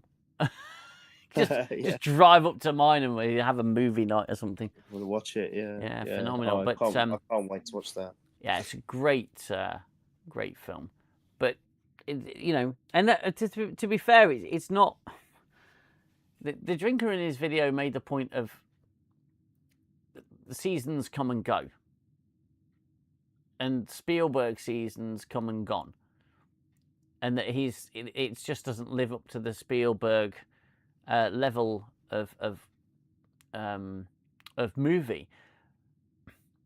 It's also very subjective, but I don't know. When you're making a film, it has to be about something. If you're putting a series of images together that don't make an awful lot of sense, your movie's not going to do very well. And that's what I'm afraid that Disclosure Day is going to be. I withhold my judgment, though. Yeah. I think I'm withhold my judgment. judgment. I'm going to watch it before I make any comment. I want to see it. Yeah. It's just one of those. But I mean, we could probably do a stream on it when we've all watched it. Yeah, happy to do that. I mean, I remember back in the day when you knew a Spielberg film was going to come out, and you're just thinking, "Oh, you've got to see it. You just got to see it. It's Spielberg. Oh my God, it's going to be great." And to be fair, I'd say 80%, 90% of them were great. But I can't judge this one because I haven't seen it. So I'll wait. What would you say you guys, both of you, what would you say your favourite Spielberg movie is? Oh, that's hard.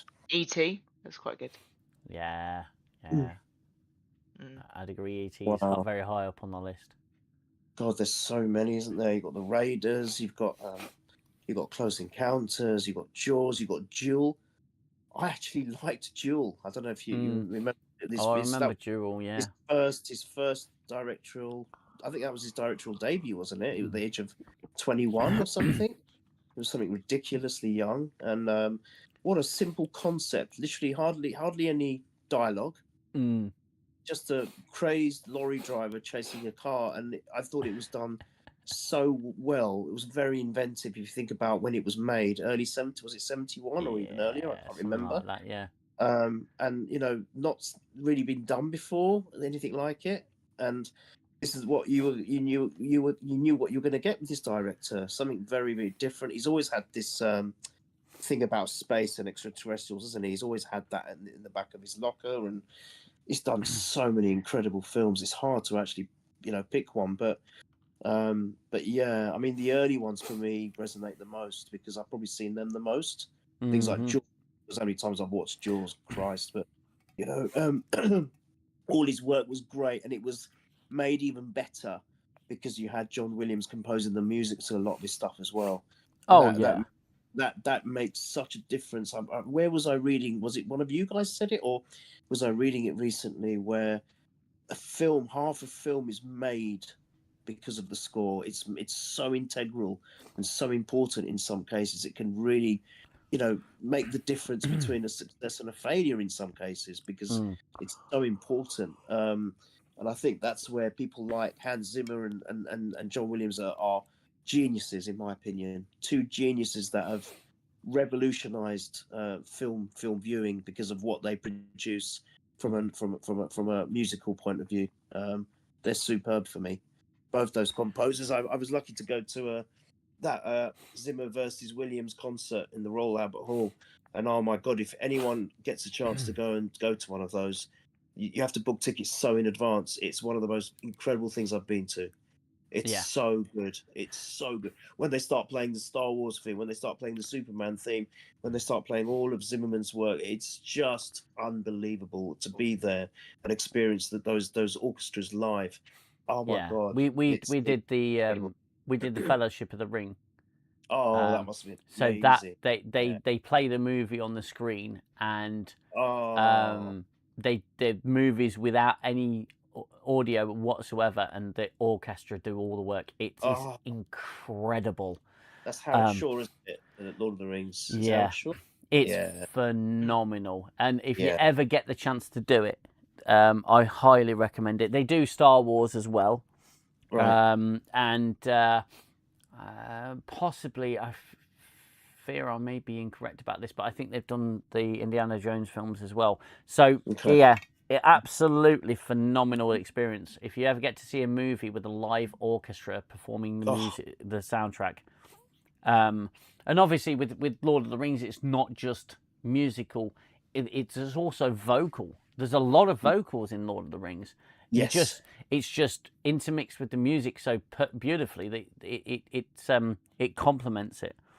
Oh, I'd love to go and see that. Oh yeah, mate, it's a hell of an experience. Me and the wife went, oh crikey, 3 or 4 years ago now, and do you know if they're still doing it? Because I think that's something I'd really love to do. Let's have a look. Oh, by the way, one of my favourite Spielberg movies is Saving Private Ryan. Oh, that saved me from a very different life. We'll put it that way. Okay. Lord that was superb. of the Rings orchestral.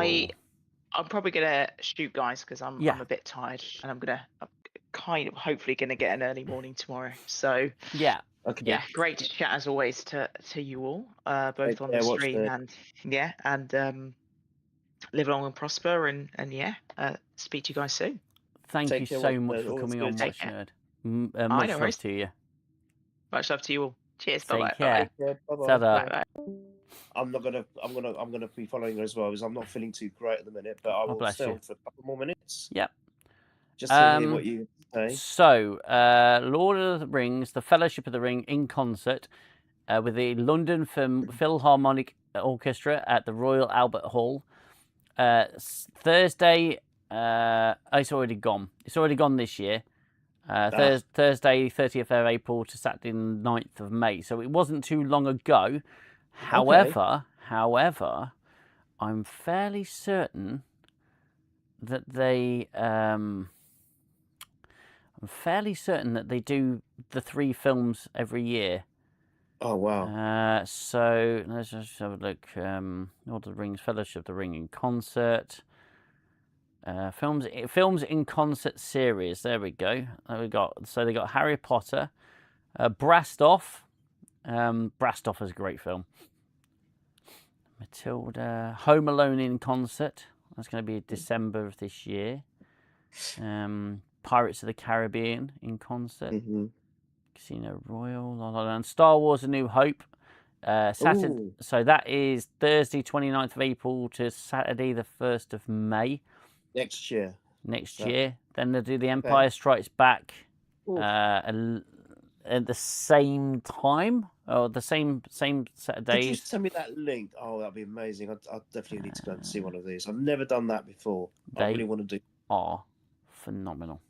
Oh, I'd love to. Let me see if I can share this page. Let's just copy the link, fuck it, and I'll send that to you.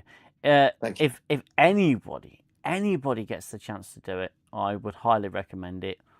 It is there's nothing like an orchestral backing to a movie live there. So yeah, I've sent that to you.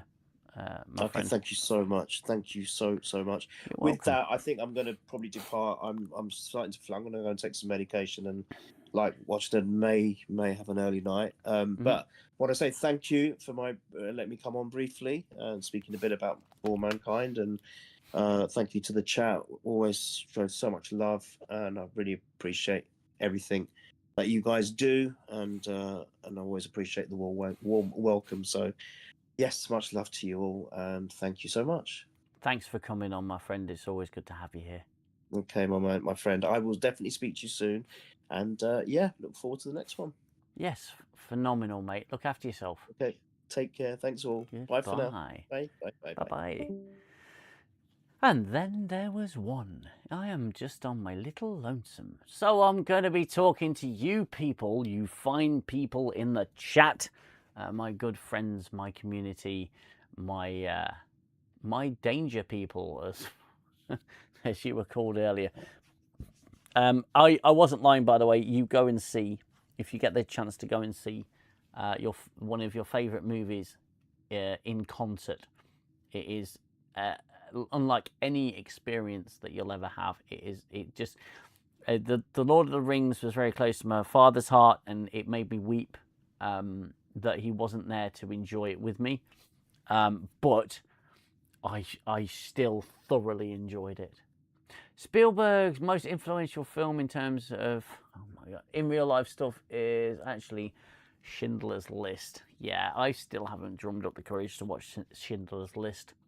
I had the chance to see it in school, I believe, because it had not long come out, and we're going to do a project on it. But we veered off to do something else. We didn't. For those that don't know, it's required in our German schools. Well, I mean, I would imagine that it is. It must remain part of the educational curriculum, because stuff like that, those sorts of things can never happen again. People need to stay educated on it, and new generations need to be educated. Definitely. I mean, Spielberg's done some great work in his career, but I fear that if Disclosure Day is not good, as the critics are saying it, and even the critics that we listen to, if it's not good, then I fear that Spielberg's having his Ridley Scott moment, where he's not going to be relevant too much longer, because he just has lost the flame has gone out, in that sense, I suppose, which is never good. It's never good when that happens.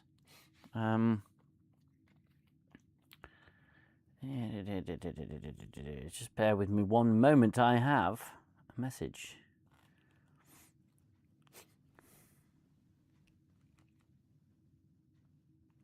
And with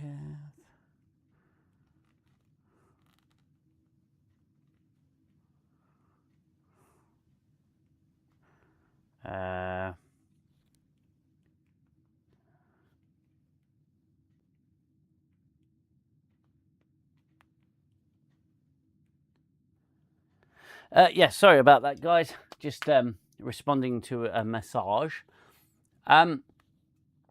Yeah, I fear that maybe Spielberg's past his good point. I hope the drinker's wrong. I hope the drinker's wrong, and it's a good film. I mean, the man is 80. He can just stop at this point. Yeah, and I think, hello, Jill. It's always nice to have Jill here. Very good friend of the channel is Jill, and an absolute legend. I mean, I don't know how you get RBM on your RMB, sorry, on your channel. That is phenomenal, and such a pleasant fella to have on as well, but not half as pleasant as you, Jill. But yeah, I can agree that the man is 80. I asked him, give it a try. I don't know. I fear that I may just get the verbal block and not be able to speak, because it's just like, oh my god, that's Robert Meyer Burnett. No, I'll be like, hello, sir. Thank you for coming on my little poxy channel. I don't know what to say next. Yeah, Angels Pierre, you're right. He can stop. But there's always that desire, isn't there? There's always that desire to keep going. And I suppose it's like when you're facing retirement, you suddenly don't have anything to do, so you keep yourself busy, and I know plenty of people I work with are past retirement age because they don't want to retire, because the minute they do, the minute they stop, they lose purpose. Jill says, I was like that, but he's a fellow nerd and you fall into being able to talk to him just fine. I can imagine it's like that, Jill. Absolutely. And I'd love to talk Star Trek. I feel that in some respects I'm a little bit too rough around the edges. I'm very sweary at times. Those of you who have seen my platinum video will know that.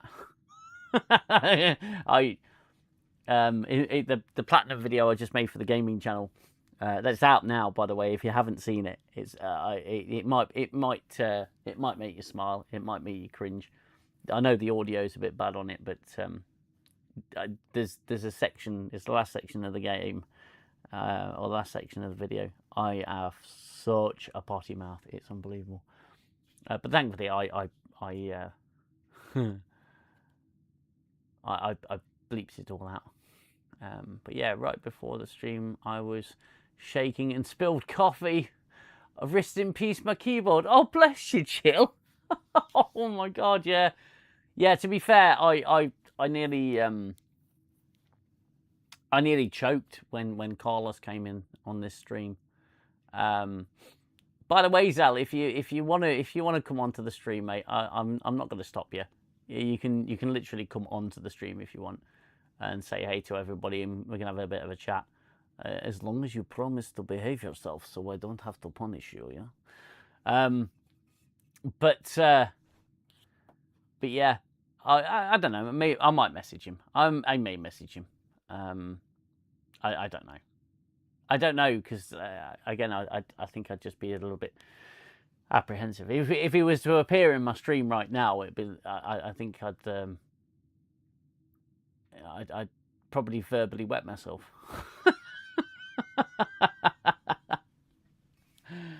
Oh. Now, of course, Jill, you're always welcome if you're free. You're always welcome to pop in to the stream. I believe you're invited in the Discord. If not, I will see that you are. In fact, let me just have a quick gander here, because 10 forward stream chat, edit channel, permissions. Yep, you are. So I mean, if you can't make it, you can't make it, of course. But you're more than welcome. It saves me being in here talking to myself. There we go. Yeah.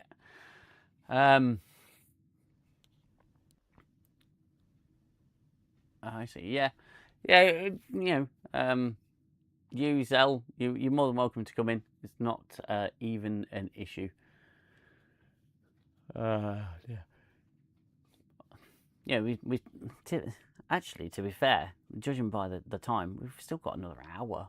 I usually do a 3-hour show. I don't like to shut it off at 2.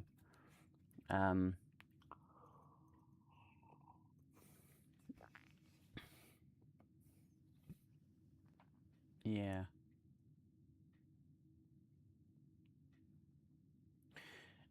To be fair, I did try and get in touch with Carlos.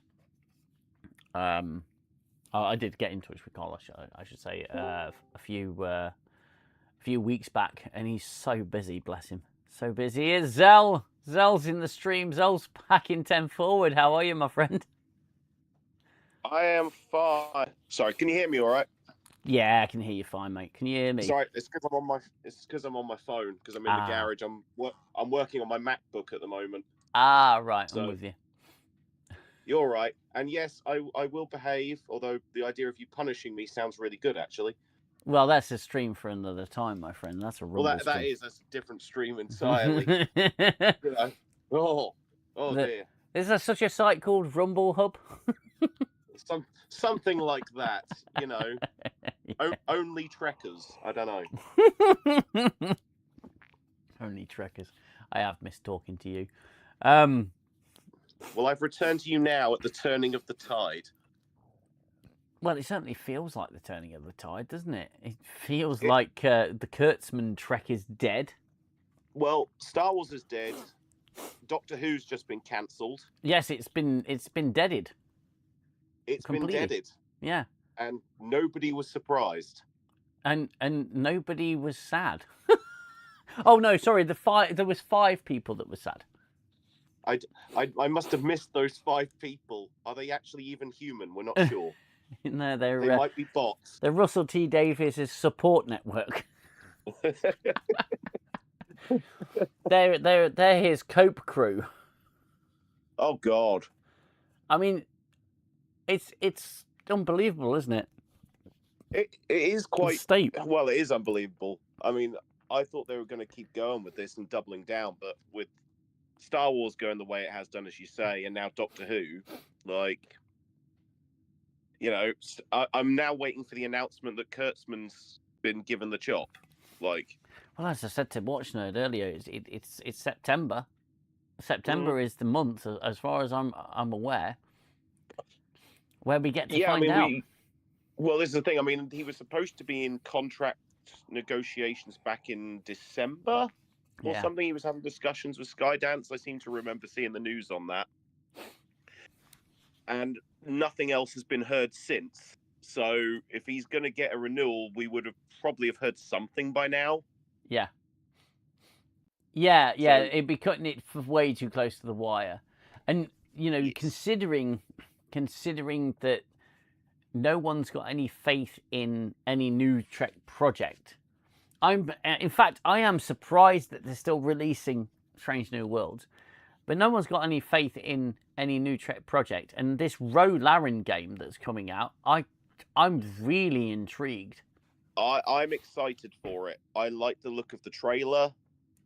I was surprised to see it was Ro Laren, but I was kind of happy at the same time, because it's okay. I mean, I was already impressed with what we'd had recently. Obviously, Resurgence, I know you mentioned earlier. Yeah. And although I haven't played it, I've watched some playthroughs of it because I don't have a VR thing. That Star Trek Infection game is really good as well. And that's kind of got a very sort of Alien Isolation vibe to it itself anyway. So this game, I'm intrigued because they've gone for all these games that we've highlighted, though, have all got one thing in common. They all pull from the classic Star Trek. Legacy Trek, yeah. Exactly. Like in Infection, you're literally walking around a derelict Defiant class. Yeah. And it's accurate to the show. Yeah. Which is awesome. That's what people want. But we've been saying this for the past 6 years. Well, I've certainly been saying it for the past 6 years on this channel. That's what we want. We just want our Star Trek. We want the familiarity. We don't want to get our eyebrows singed off on the bridge every time a torpedo hits. because they're just flame throwing out the side of the bloody bulkhead. We don't want crying. We don't want we want the evolved human beings that we come to know and love. Jill says she's interested in the Ro game too. Yeah, I and it came out of nowhere, and it's Bloober team. I literally, when I saw it, I was really surprised because there was nothing. There was no announcement. There was no teaser. It was literally just boom. There you go, guys. Well, there's no leaks, no nothing. No. But you talk about like what we've been asking for, but that's why we made the argument with Carlos with unification. It was the same argument. Yeah.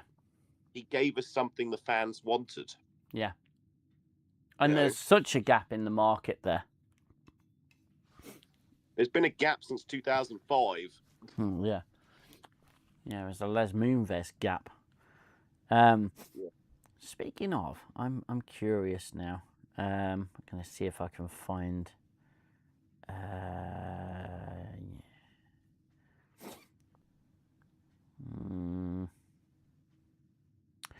I'm just trying to find the link to unification.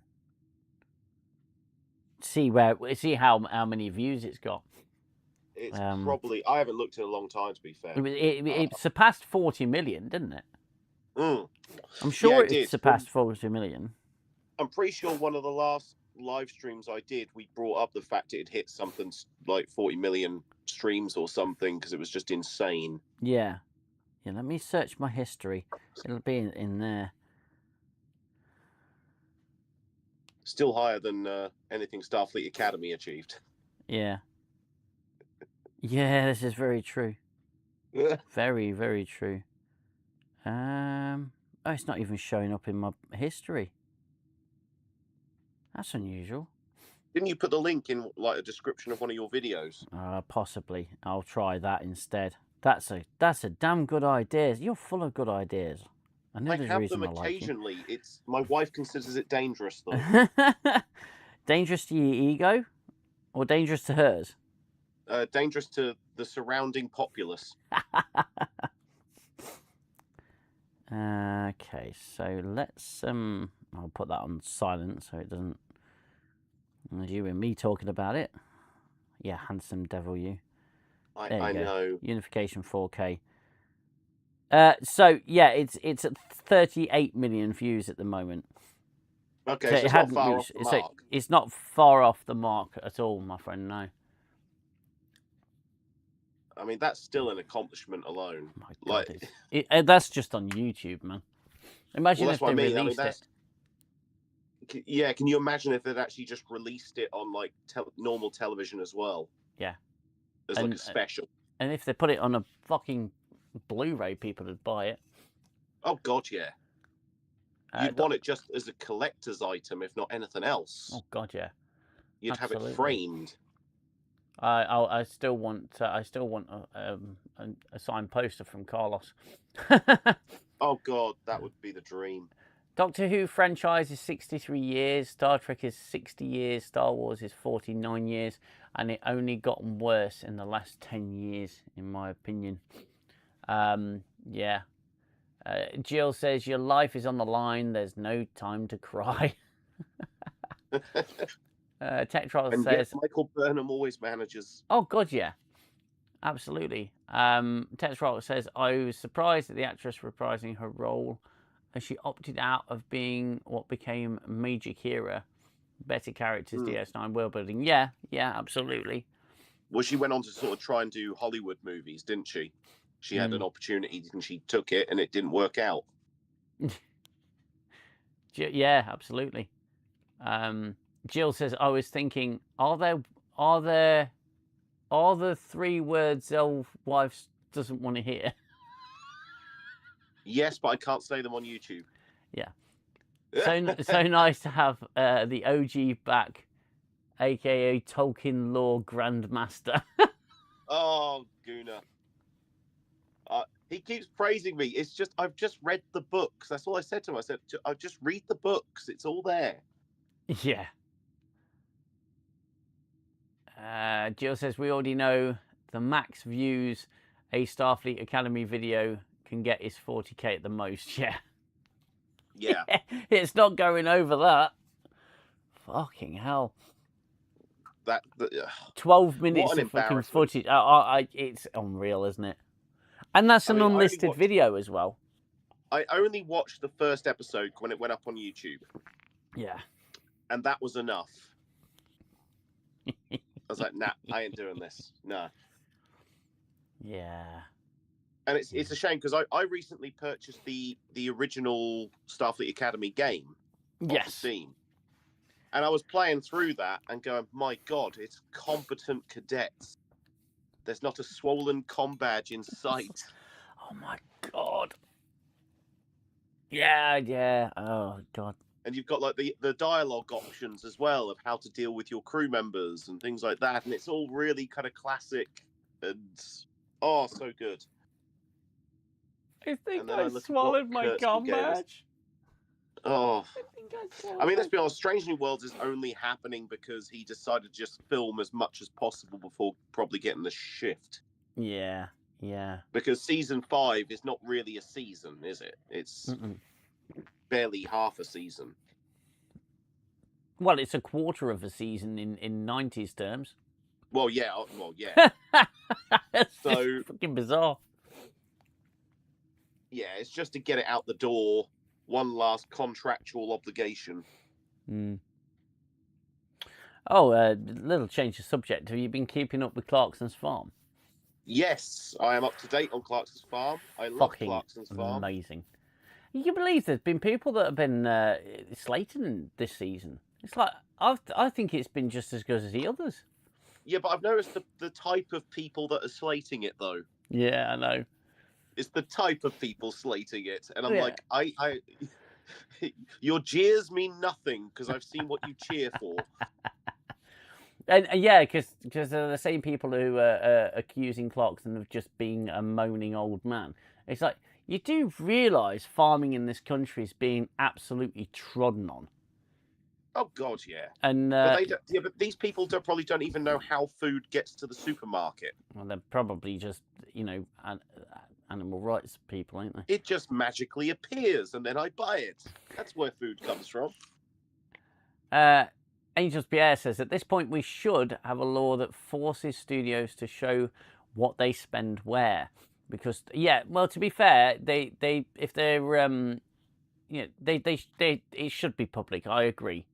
I really do agree, because if you're presenting something to the public, you shouldn't be able to hide your figures. This has been my argument about streaming numbers as well. I think they should have streaming numbers made public. Yeah, 100%. Because the costs of production have skyrocketed. They're responsible for hundreds of millions at this point. Yeah, and the movie industry is overspending. We know this. We've known it for a while, that they are overspending. You know, you look at Godzilla -1, made with a budget of 18 million, or it was said, it was suggested that it was 18 million, and then the people that made it said, yeah, we wish. You know, it's surprising how well a film can do. I kept waiting the whole season for them to explain the whole thing with swallowing the comm badge, because New Trek loves to have aliens that look 100% human, but they couldn't even make her alien. Yeah, and if you look at Joel, if you've obviously seen the Orville. If you haven't, then I'd have serious questions for you. But the Orville, you've got an alien character called Bortus, and he can eat bloody license plates. It doesn't. The Mocklans can eat anything pretty much. They've got bloody stomachs of steel. Why not make it something like that? Morn. Think about Morn. Yeah. He swallowed all that latinum. Yeah. Yeah. Why not make it? Why not say I think I accidentally swallowed my comm badge, and the doctor says, well, were you hungry? And he goes, yes, and it will have some kind of joke pertaining to the fact that they can eat anything. No, it's just a human, a young human who's swallowed her comm badge because she put it in her mouth. And later panics during a crisis, like she's having some kind of PTSD response. Oh, true, but the the thing is, mate, what follows her saying, "I think I swallowed my comm badge," is Robert Picardo going, "Again?" Oh yeah, she'd done it before. But this is why it was unbelievable that any of these characters were Starfleet cadets. They're supposed to be the best of the best. Yeah. Yeah. And I keep thinking back to the First Duty. Yeah. There's a quintessential example of Starfleet Academy. Yeah, that's a representation of what it is. Xell, did you punish yourself on Watch Academy? You one episode, I believe. Yeah, no, I've got no more hair to lose. Sorry. Gooner says, I love Jeremy Clarkson. I watch his... and I have to watch his farm show. Gooner, you have to watch Clarkson's Farm if you haven't already. Bloody hell, just binge it. It's so bingeable. It's just such a good show. DM, The Gentleman just started on ITV. Is it the movie, The Gentleman? Or is it the TV show? Because there's a TV show, and both of those are fucking amazing media. Brilliant, absolutely brilliant. The movie is great. It's absolutely fantastic. But the show, I think, is another take on it, and it's just as bloody good. I'll have to check that out because I haven't seen that yet. Oh, the thing is, it looks like just another Guy Ritchie film, but it's not. It's something fucking else. I love The Gentleman. It's a fantastic the film. Yeah, brilliant. It's got that opening music that I did the Next Generation intro to. It's phenomenal. Bortus even one time ate a piece of Yaffit. Yeah. Yeah, I still love the episode where he picks up smoking. Oh, Jesus, that's so good. That was so funny. Oh, so funny. I'll watch it for sure. The film, yeah. I watched them all. It was like several train wrecks that occurred because the conductor was brain damaged. Starfleet Academy. Yeah, I did review videos on all of them. And it's put me off wanting to do any more new Trek stuff. Yeah, I just forget about Starfleet Academy. Just forget about it. Not Starfleet. Well, Starfleet, but Strange New Worlds. Sorry, as well. Just forget about Strange New Worlds. I said at the beginning of the stream, it's going to be one of those 0 hour things. When I hit the final hour, it's going to be, am I going to do this or am I not?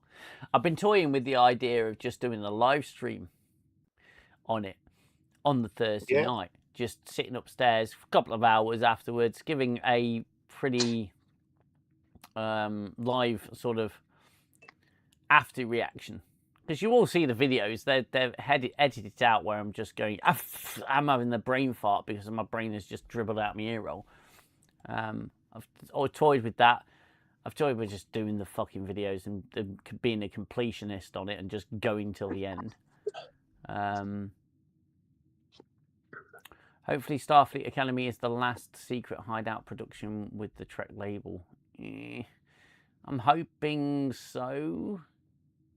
I cannot see Kurtzman getting a renewal. I just can't. And especially with the fact that Paramount seem to be focusing more on legacy Trek than anything else.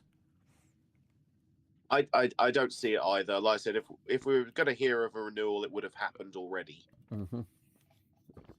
They're cutting it fine. You're not getting a Starfleet Academy season 3, that's for ssure. To tore the sets down. I don't even think we should be getting season 2. I mean, just put it as a tax write-off. Save the money. I have to just have that morbid curiosity though to see what they were going to do.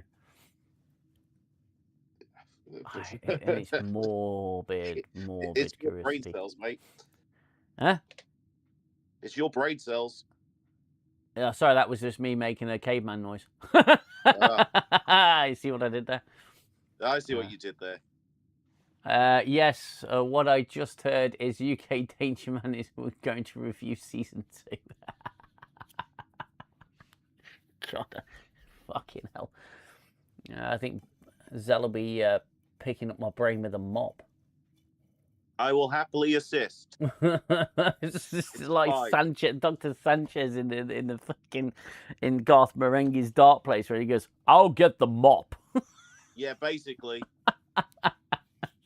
I'll just bring alcohol. I'll drive to your house and we'll binge it. Oh, no way. I'll drive all the way to yours. I'll bring alcohol because we'll probably need it. And we'll just binge watch it. Alcohol and toilet duck. Yeah, that'll do it.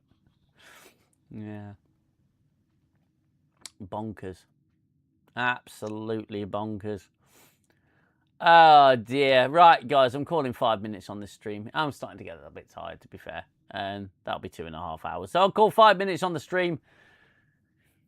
Get your remaining chats in, and anything else that you want to say. And Xell, we must do a stream. We must do. We must do. What did we say we were going to talk about? Was it just going to be conversations? I think it was just going to be conversation. See what comes up. It literally was, wasn't it? It was just going to be this. Yeah. I mean, I was hoping for an Acolyte season 2.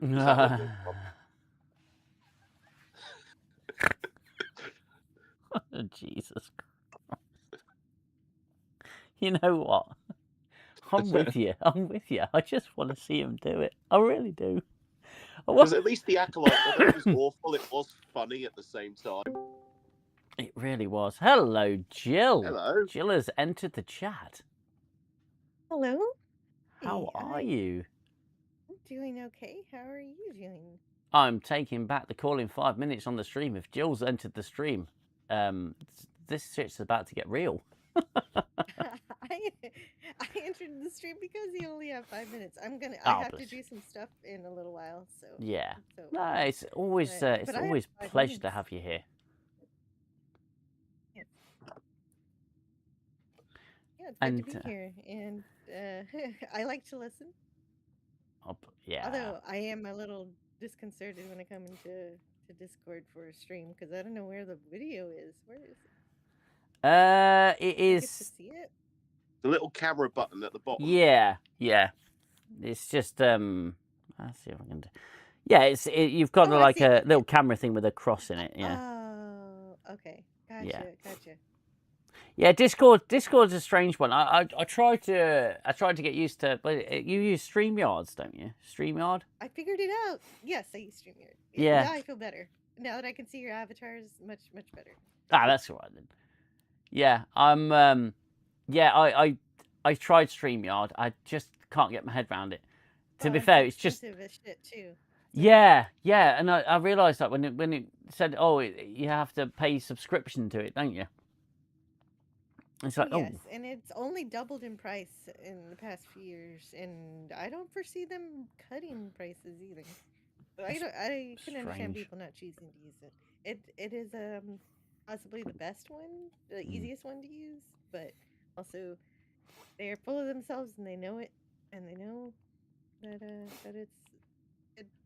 it's also kind of buggy, also. So yeah, and the thing is, I just need to.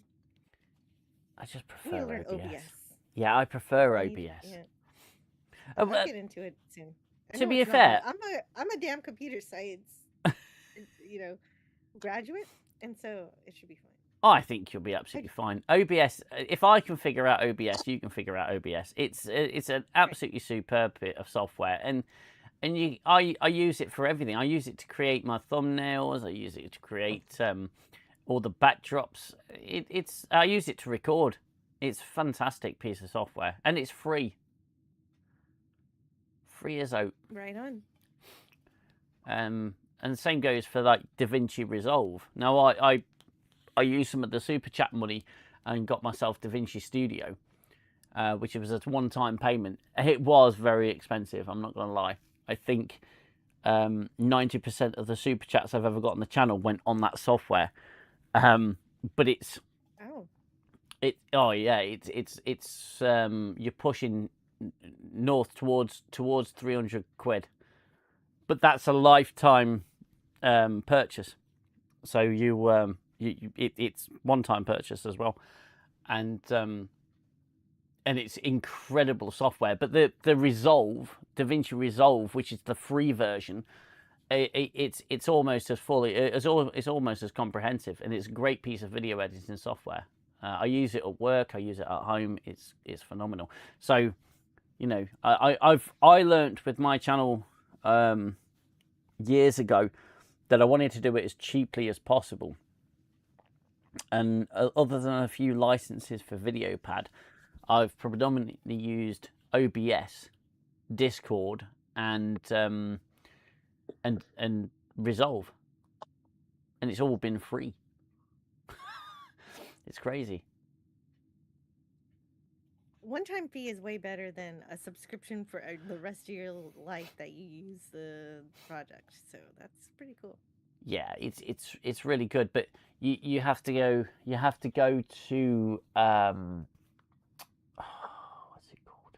You have to go to directly to the software makers. I forget. Who makes DaVinci? Black Magic Design. That's it. Black Magic Design. You go directly to their website, and you can get like you get the one-time purchase rather than the subscription. And everyone's going to subscription. Adobe's subscription based now, and it's a joke. It's an absolute joke. But they got you by the balls, really, don't they?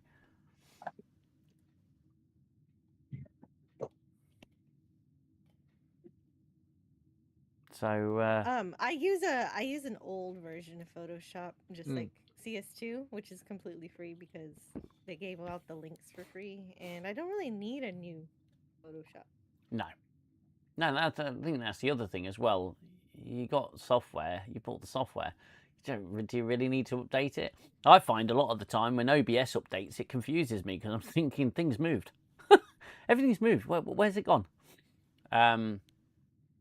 But OBS is a great streaming software as well. You can set up all your scenes. It's relatively easy to use.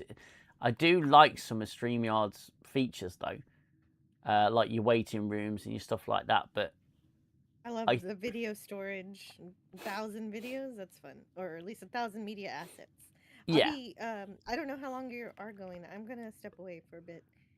Okay, yeah, no worries, Jill. We must get you on properly for a proper stream because I absolutely adore you and I love talking to you. I'd like to talk to you too. And you have like these mystical powers to attract Robert Meyer Brunette onto your channel as well. Well, it's just like once a year. The allure of Jill. It worked out. It was a great stream. That was superb. I had so many, all the people who came on the stream during our review of it. I was listening to a bit of what you were saying about For All Mankind earlier, and I have to agree with a lot of those points. That it's taken a bit of a fall. I still enjoy it though. Oh yeah, yeah. I've just remained slightly apathetic, but yeah.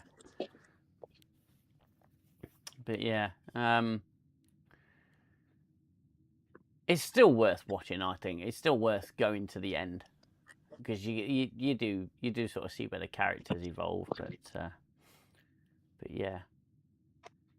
So how have you gotten any further with it, Xell? I am nearly at the end of season 1, so. Oh, you legend! I won't say too much about my thoughts on it yet. I'll say more of my thoughts when I've finished the season. Yeah. But so far, what I say is I'm enjoying it. I think it's a solid series based on what I've seen so far. Yeah. And I'm looking forward to seeing where it goes. Yeah. Yeah. I'd love to be where you are right now and not watched anything past season 1, just so I can, experience it again. It's a great show. Like I say, it's evolved, I think, beyond its initial premise now. Whether that be a good thing or a bad thing. I'll see when I get sort of more caught up to close to where you guys are and see what my feelings are on it. Yeah, absolutely. But as I say, so far I am just enjoying it for what it is. That's great, mate. I'm glad you are. So Tetrox says, for your sake, UKDM, if you can find something else to review, please do.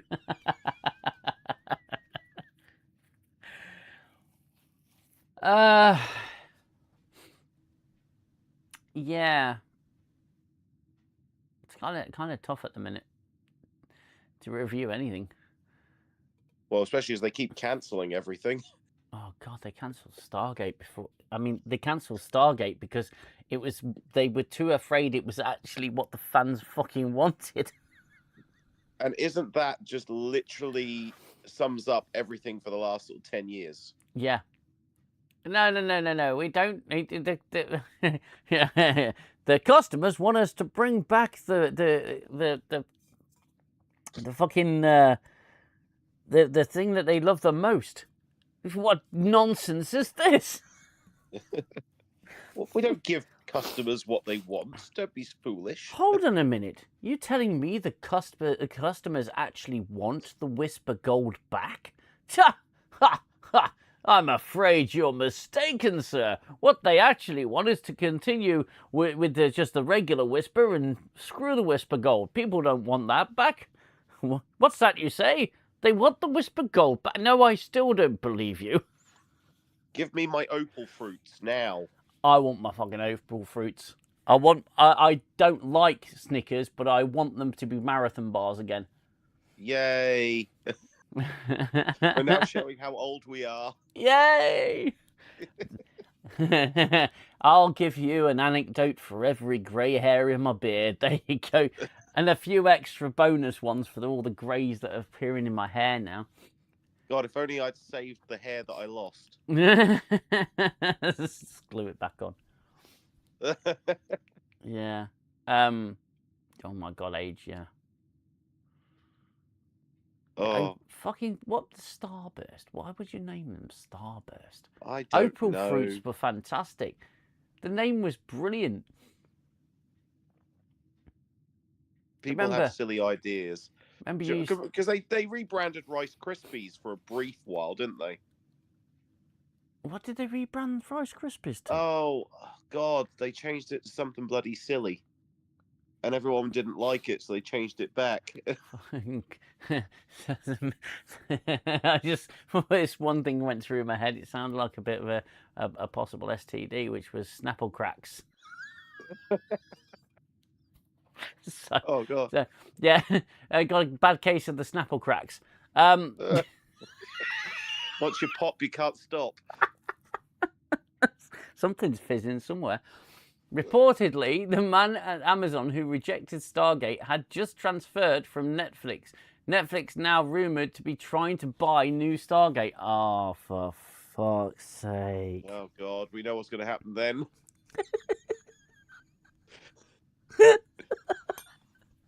Wasn't their first lawsuit from Egypt not enough? Oh, my God. It's gonna be crazy. Round 2, fight. Oh, I don't get it.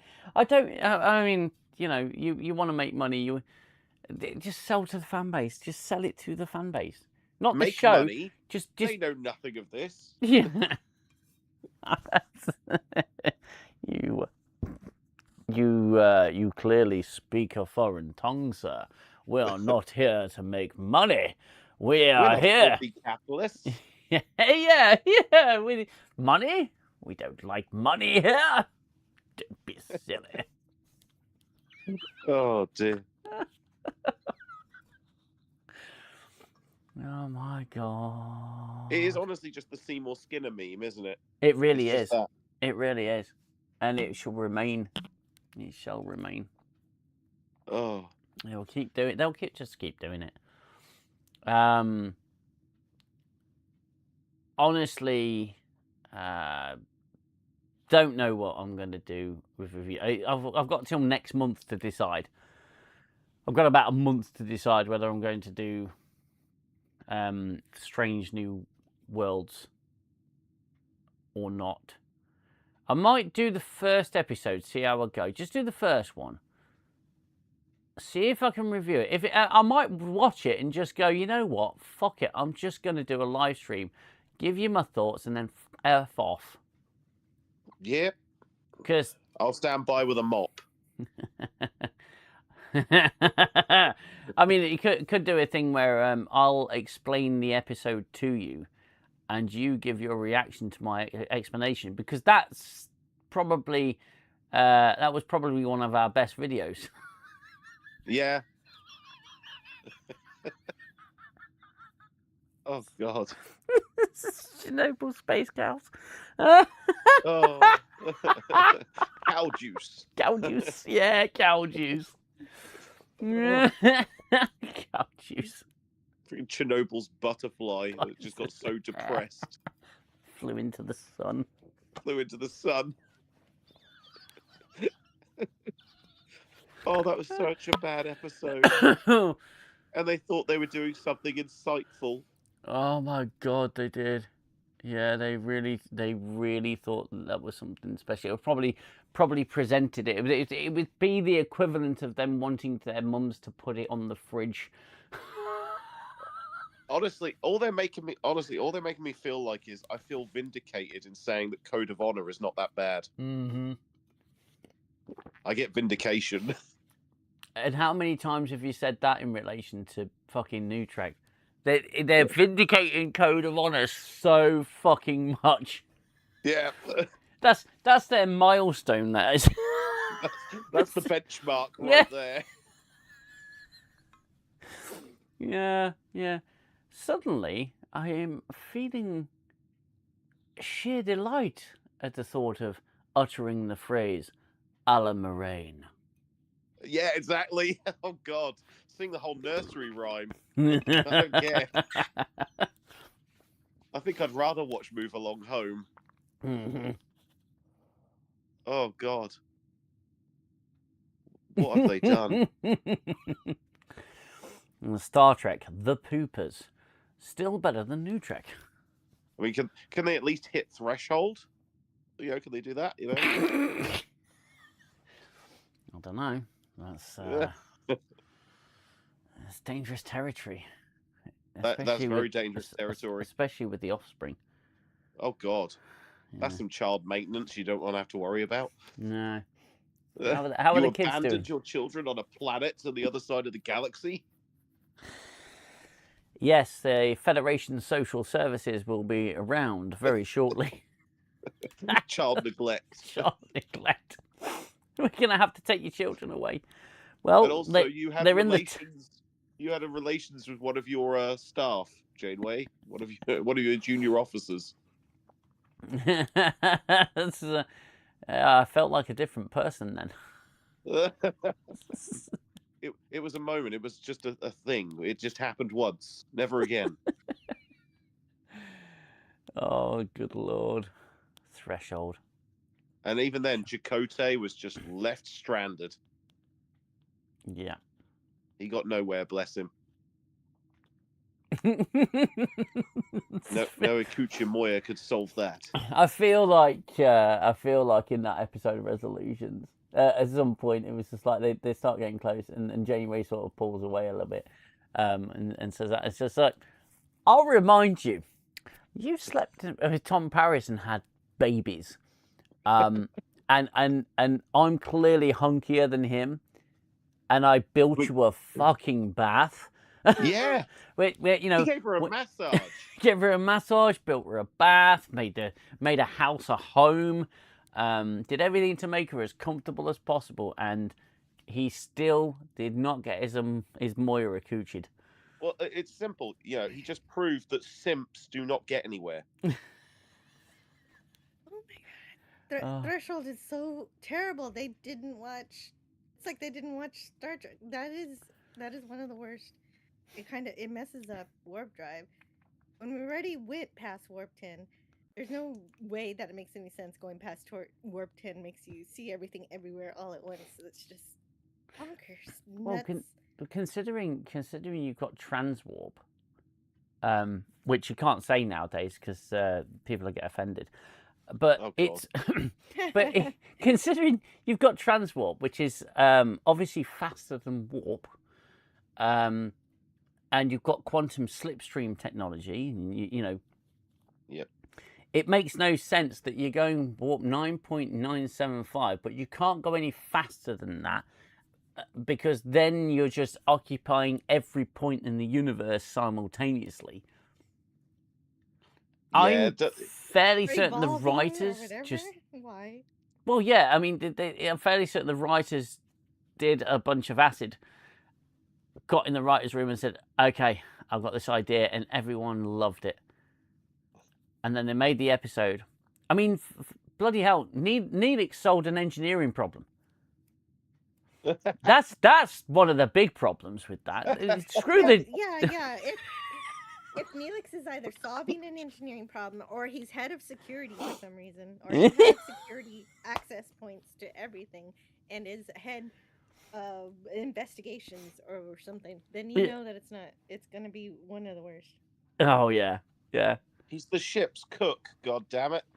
Yeah, but Stowe was Steven Seagal in Under Siege, man. Oh, God. I'm not sure that's a comparison I want. Neelix was under... Jesus Christ. They tried to sell him as a guide for a while, but they left where he was comfortable flying around really early on. Oh yeah. It was mid-season 3, wasn't it? Fair Trade, where he'd basically gone, okay, this is as far as I've been, and instead of him going, Captain, I've guided you, I've cooked for you, I'd like to continue cooking for you. I think I can be useful in other areas, but in terms of being a guide, I don't know what's out there. Instead of that, he just goes freaking mental and yeah. Ends up getting caught in some nasty business.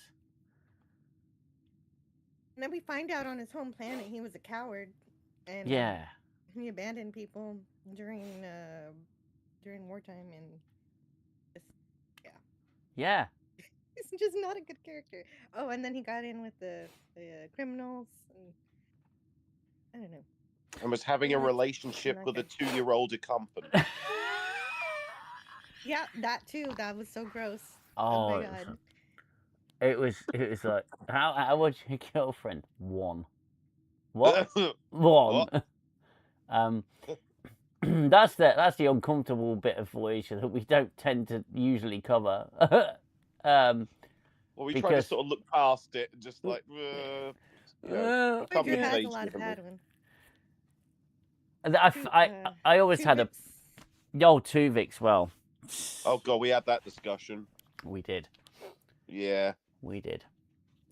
Justice for Tuvix.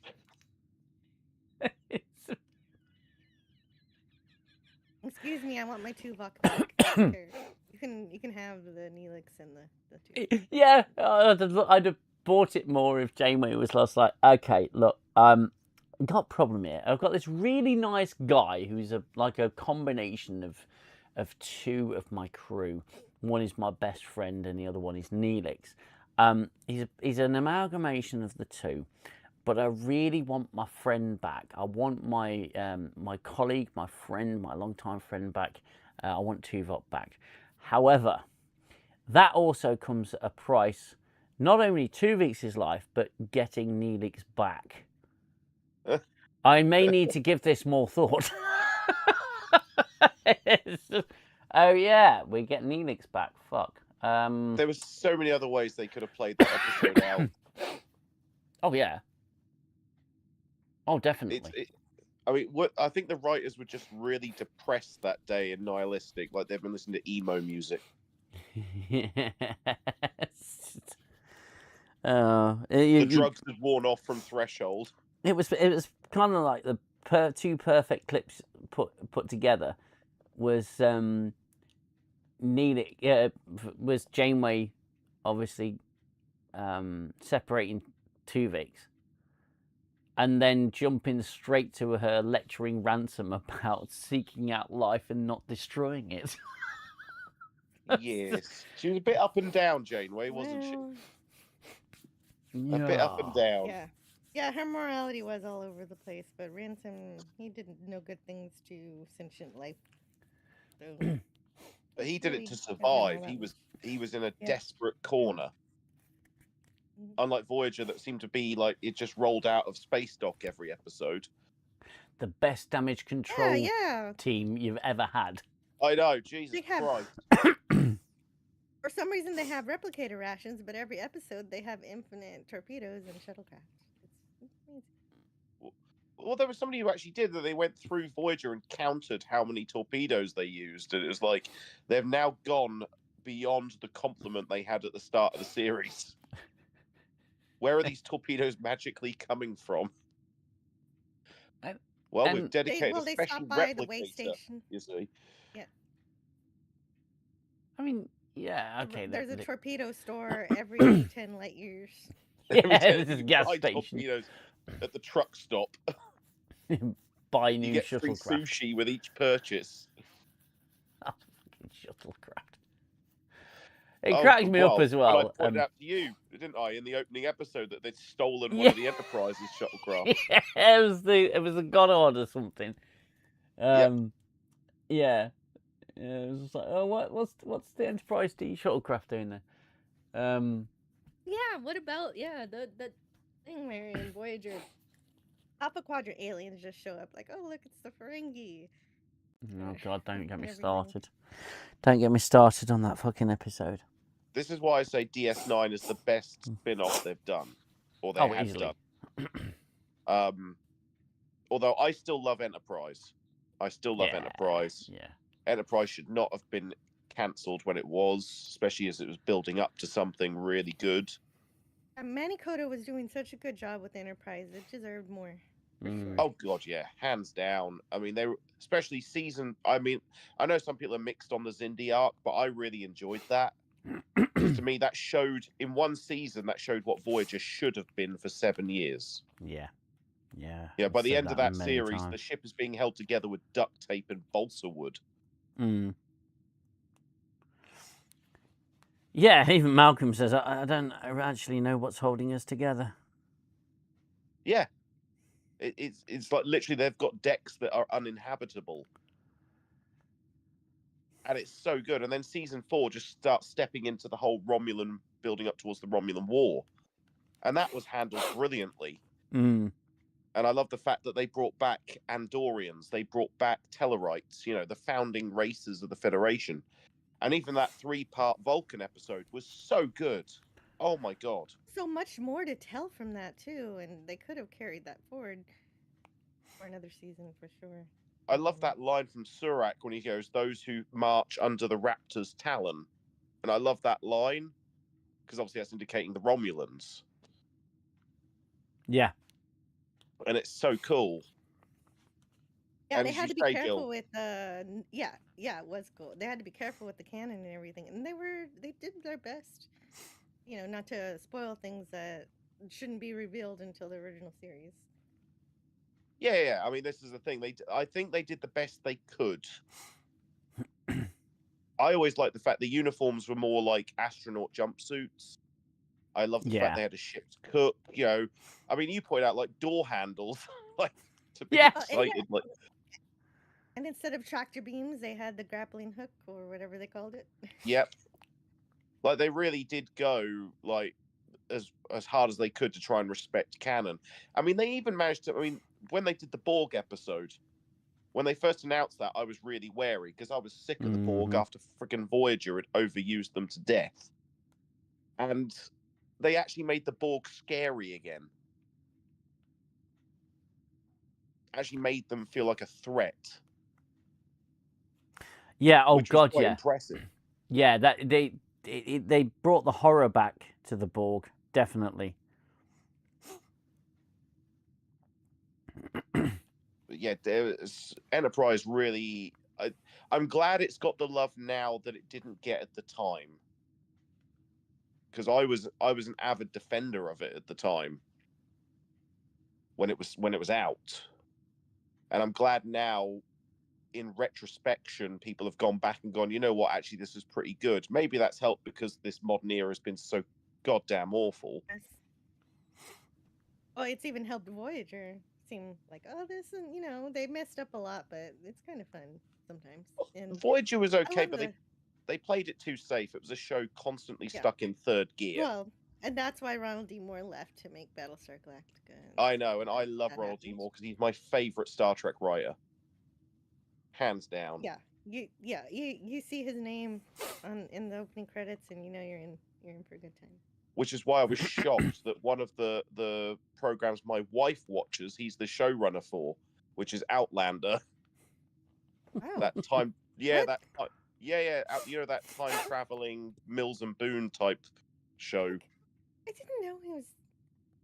He's the showrunner for that. I didn't know that. I should be checking Ronald D. Moore's IMDb more out. Well, I didn't. My wife, and I've got no interest. I had no interest in it because it's like, you know, woman travels back in time and has an affair with this very handsome Scottish guy from like the 1700s. It's not my jam. It's hers. She wants to watch her smutty period drama stuff. Fine. Is that all it is, though? It's just a drama? Oh, okay. Never Well, yeah, but there's a lot of smut in it, which is what she likes. There's no sci-fi in it? Okay. No. Except for the time travel? Yeah, apart from the time travel elements. But I looked up one day as the credits were rolling, and I just saw Ronald Moore. And I was like, what? And I did a quick Google search. I was like, shit, it's Ronald D. Moore. And then it turns out he brings in... He's even brought in on that show Ira Stephen Bear occasionally to work on that show occasionally. What if I like this soap opera? Holy crap! You'll probably watch it and love it. It's very coded towards a female audience. I'll say that. But I was very shocked to see his name attached as showrunner. Because it's like, how did you go from Star Trek to Battlestar Galactica to this? Of all things. Was it literally just like he'd written for Riker so much that he just knew how to do it? Like, yeah, I see it. Yep. Oh, Riker loved to be taken advantage of by the ladies. Like, it nearly cost him the ship on various occasions. More than once. Yes. Like, that man needs to be put in a cage. Riker and his ways. Oh. He needs a chastity belt. Yeah. Considering the way he mounts his chairs, I think he's wearing one already. It's like, Beverly, can we chemically castrate him just for this one mission? Because this planet we're going down to, all right? You know, I don't want any incidents. Okay? The thing is, he actually conquered the they-thems. Well, that's what I mean. I was going to say, you know, I thought we were safe with the planet of the they-thems, but apparently I was wrong there. Like, Beverly, can we do something? Tetrox says replicating the torpedoes would make sense if they admit that Voyager was surrounded by energy sources they can process. The energy crisis was senseless. Yeah, so many wasted concepts. You know, you've got a ship in the Delta Quadrant that's stranded. It's far away, 75 years away from any kind of assistance from the Federation. They had a chance to tell a story about survival, meeting hostile species, losing crew members, losing resources, only having 36, 38 photon torpedoes and no way to replace them. You know, shuttlecraft, limited shuttlecraft. Oh, we're going to have to, we've got to pick up the debris from that shuttlecraft that was destroyed because we're going to need to use it to recycle it and build another shuttlecraft. And when they built the Delta Flyer, which is quite obviously so much bigger than a Class 2 shuttle, it's about 3 times as fucking wide. Yet the Delta Flyer fits out the back of Voyager. It's absolutely insane. I mean, let's be honest, Equinox was the story we should have had. Yeah, that was the Voyager. That was the true Voyager journey, I think. And we've spoken about Equinox before many times because and Ransom, and we actually think that Ransom is a better captain than Janeway because Ransom was pushed to his absolute limit, and he found you know, he'd been through such hell, and his ship was falling apart at the seams. He literally went to last resort to save his crew. And you know, you whether you agree with what he did or not, I mean, personally, morally, you can't really agree with what he did, but he had no other choice. He was at the end of his tether. Well, he even pointed out, it's very disturbing, and it's easy to demonize him, definitely, because the ends probably don't justify the means. But what else did he have going for him? What else could he do? He says in the episode to Janeway, doesn't he? He says it's easy to hold your morals when you've got a belly full of food. Yeah, and a ship that's not falling apart. That's still working. And bear in mind, a Nova class is nowhere near as advanced as Voyager. It's basically the 24th century version of the Oberth. Yeah. Oh, effectively.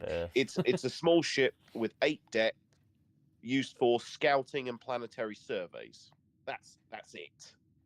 And he still managed to get further than Voyager in a shorter space of time. Yeah. And managed to survive. He probably wasn't stopping to study every anomaly that came. He wasn't stopping to get coffee from every goddamn nebula. No, he wasn't.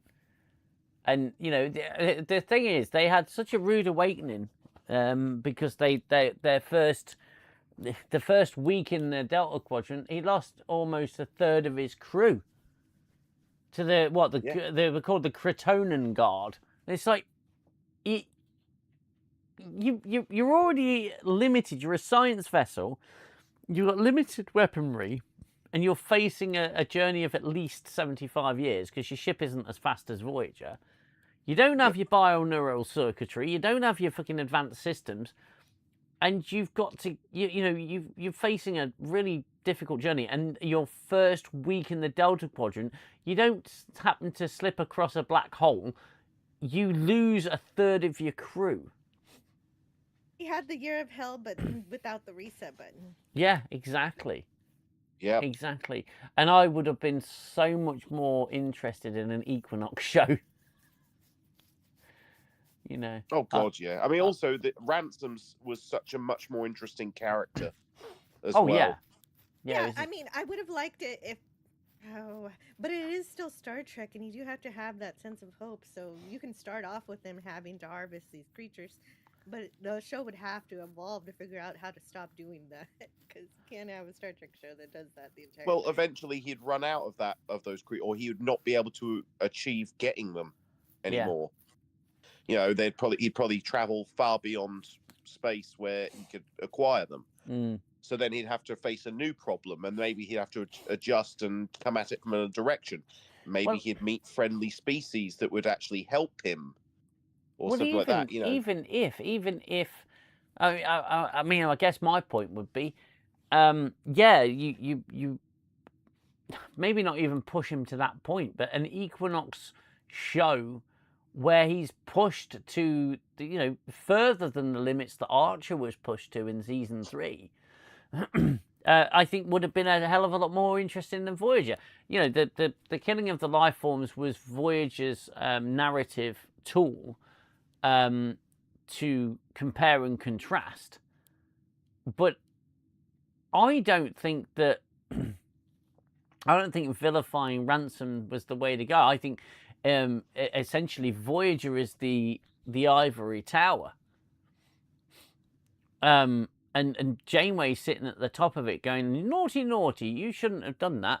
Whereas, clearly Ransom had no other. He'd found a way, he'd used these nucleogenic particles of this corpse that died by accident.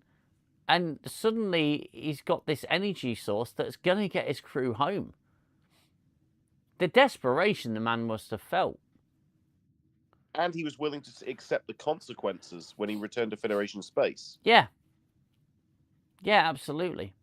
That definitely just judging him was not helpful. I think if it were Captain Kirk, he would have helped him either find a way to not be starving all the time, or find a better way.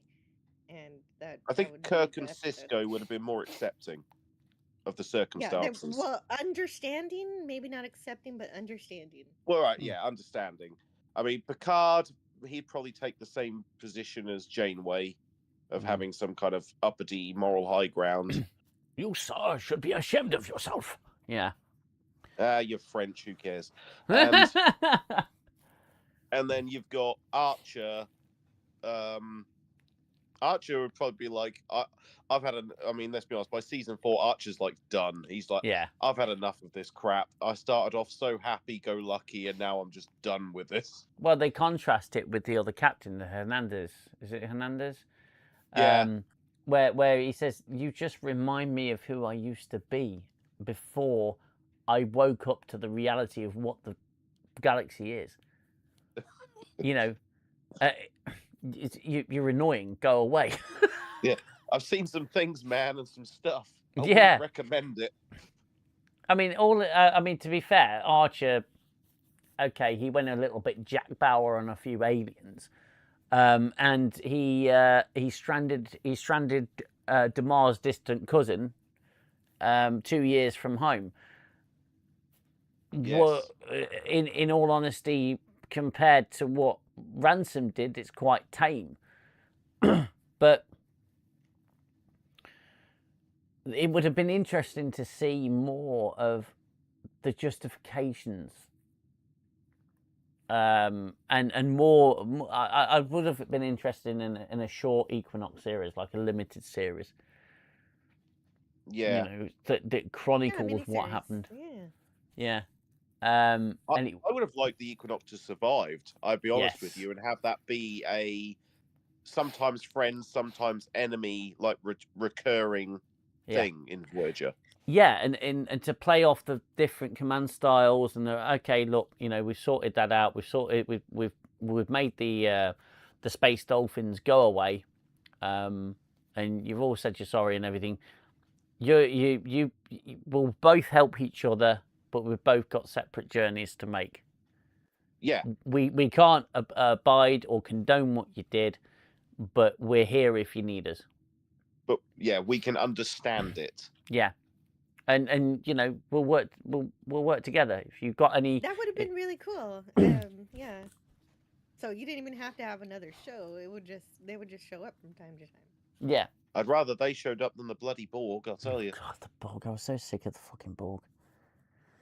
Voyager ruined the Borg for me. Voyager destroyed destroyed the Borg. Today, like, All Good Things almost was a Borg storyline. Thank heavens they didn't do that. Oh my God! Thank God for that. Yeah, because you did your All Good Things stream, didn't you?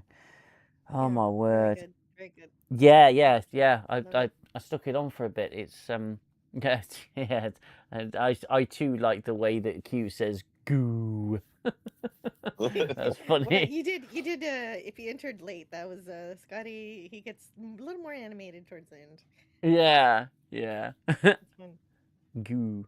The thing is, I wrote that comment, and then Scotty said it afterwards. I was like, ah, he was my spirit animal in that moment. I didn't realize it worked like that. That's incredible. That's crazy. Goo. But no, God, if that had been the Borg. I mean, to be fair, compared to I think the book ending of that series was brilliant. It would have felt wrong if they'd bookended it with the best of both worlds and then the final episode. That would have felt weird. Bookending it with the trial was so much better. Gooner says, "You write the Equinox series." No. Yeah, I mean, it's TNG circular because you started with the trial and ended with it. Yeah, absolutely. And the trial never ends. That's the other beauty of it. What do you think, Xell? Do you got it in you to write an Equinox series? Write an Equinox series? Well, what, with you? Yeah. And Gooner suggested we write an Equinox series. That could be quite cool, actually. Go back to the writer's room and write an Equinox series. Yeah, because we only have to do like a mini-series. Yeah, do 6 episodes. 6 episodes. That's still more than Strange New Worlds Season 5. You know, we come up with some really interesting ideas of just survival. Bringing the writers' room back. Needed. Yeah. You know, that interesting and fun. I think we just found our stream, dude. I think we could, Jill, would you be up for joining us on occasion for that one? It depends on when it is, and Oh, I yeah. can try to jump in as I can. Oh, Not yeah. commit to anything, but Well, you know I you're always do welcome. want It's to. an open-ended invite, so absolutely. But we did a writers' room for Star Trek Odyssey, didn't we? Yes. And we came up with some interesting ideas. I mean, just literally nothing too in depth, just a basic kind of like outlines for episodes. And we came up with some really interesting ideas. I did an opening credits, which did really well on your channel. The fans film series, the fan show. Odyssey. They don't. Isn't that one of them? There is one, yeah, but it's unrelated to that. It was basically erasing all of New Trek and setting it aboard the Enterprise F. And we had Kiriyoshi O'Brien as the engineer. We had a passing of the torch moment between him and O'Brien. We flushed out the crew, didn't we? We came up with a crew. We flushed out the first season and how it would tie in with after the Dominion War, and we flushed out how the universe looked, and it was a lot of fun. That's exactly what I want. Yeah, starting right after. What are the consequences of the Dominion War? What happens after that? So in Odyssey, we see if I can get this right. Xell, correct me if I'm wrong. We had the Federation hadn't sort of ventured into the Dominion, into the Gamma Quadrant much. The Dominion had been they'd been licking their wounds for quite some time, and Starfleet wanted to chart the Gamma Quadrant more. They wanted to start launching missions again into the Gamma Quadrant. So they negotiated with the Dominion to explore more of the Gamma Quadrant, and the Dominion would send a representative, and the Vorta would be on the ship. I'm doing this as like an ambassador. Yeah, guy. That's really cool. I like that idea. We basically returned it to the idea of we basically want to bring back the idea of the 5-year mission, effectively. Yeah, it was a new 5-year mission of exploration into the Gamma Quadrant. Nice. That's really cool. Yeah. I think we came up with some ideas to sort of. I think we came up with some ideas as well that sort of explored some of the history of the Dominion as well. Yeah. And tied it to we tied it to the orbs, didn't we? To the wormhole aliens. Well, the first episode was along the lines of a ship that had disappeared, presumed lost in the Gamma Quadrant, and then suddenly the Starfleet get a signal from it. That's right. Yeah. And the idea is that they'd found an orb on a planet in the Gamma Quadrant, and when they scanned it, something triggered, and it created a miniature wormhole that sucked it in. And then spat it out, like, I think we said it 30 years later, didn't we? Yeah, yeah. And it spat the ship out 30 years later. Yeah. And then we you didn't make some of the founders go crazy and destroy things or anything, because Odo was there to heal everybody, and so no we had that was all kind of politics in the background, if you like. The focus was on the crew, episodic, exploring the Gamma Quadrant, encountering certain things. I think we had one callback to like a callback in a sense. The episode was sort of a callback to a Voyager episode in terms of its setting of I want to do like a ghost house type episode. Where some of that politics makes sense, because you've got the Jem'Hadar. What are they doing now that they don't have to be cannon fodder? Well, this is it. This is what we were kind of. I think we did an episode, didn't we? There was a colony of Jem'Hadar, wasn't there? Yeah. Yeah. Or whatever. Yeah, we outlined 10 episodes, didn't we? Yes, we outlined 10 episodes. We did the first season. Yeah. yeah, it was a series of 10 forward streams. I really should put that into a supercut. But it was a lot of fun. Jill, it was a lot of fun, and I made a opening credits title video. Like you said, Xell, it did really well on the channel. The comments, the amount of love. Oh my god, it was amazing for it, where people were saying, "This is what exactly you want." what I want. And I mean, like, maybe you should send it to Jill and she can watch it, because we I do. Danger Man used the Generations overture for the music. Yeah, I did. Yeah. Yeah, let's see if I can share it with you, Jill. Oh, go away. What's new in Chrome? What's new is I want to get to studio. My only stipulation was that my only stipulation for the series was we had to cast Sydney Sweeney as the first officer. Still didn't happen. She wasn't available. I know, but a man can dream. A man can dream. I did a 4K version, didn't I? That's right. Yeah, so hold on. Oh, the Tetrarch of Apathy had to go to work. Oh, Tetrarch, good farewell, my friend. Thank you so much for coming. Here we go. Odyssey concept trailer. Give this a watch, Jill, because this is the concept. We were going for classic Star Trek again, you know. Yeah, this sounds amazing. The classic feel, and those let me find you those writers' rooms. They're all I've left them all available. I believe still live on the channel. Let me just double check that before. I don't want to make myself a liar. They were quite early on in 10 Forward, weren't they, really?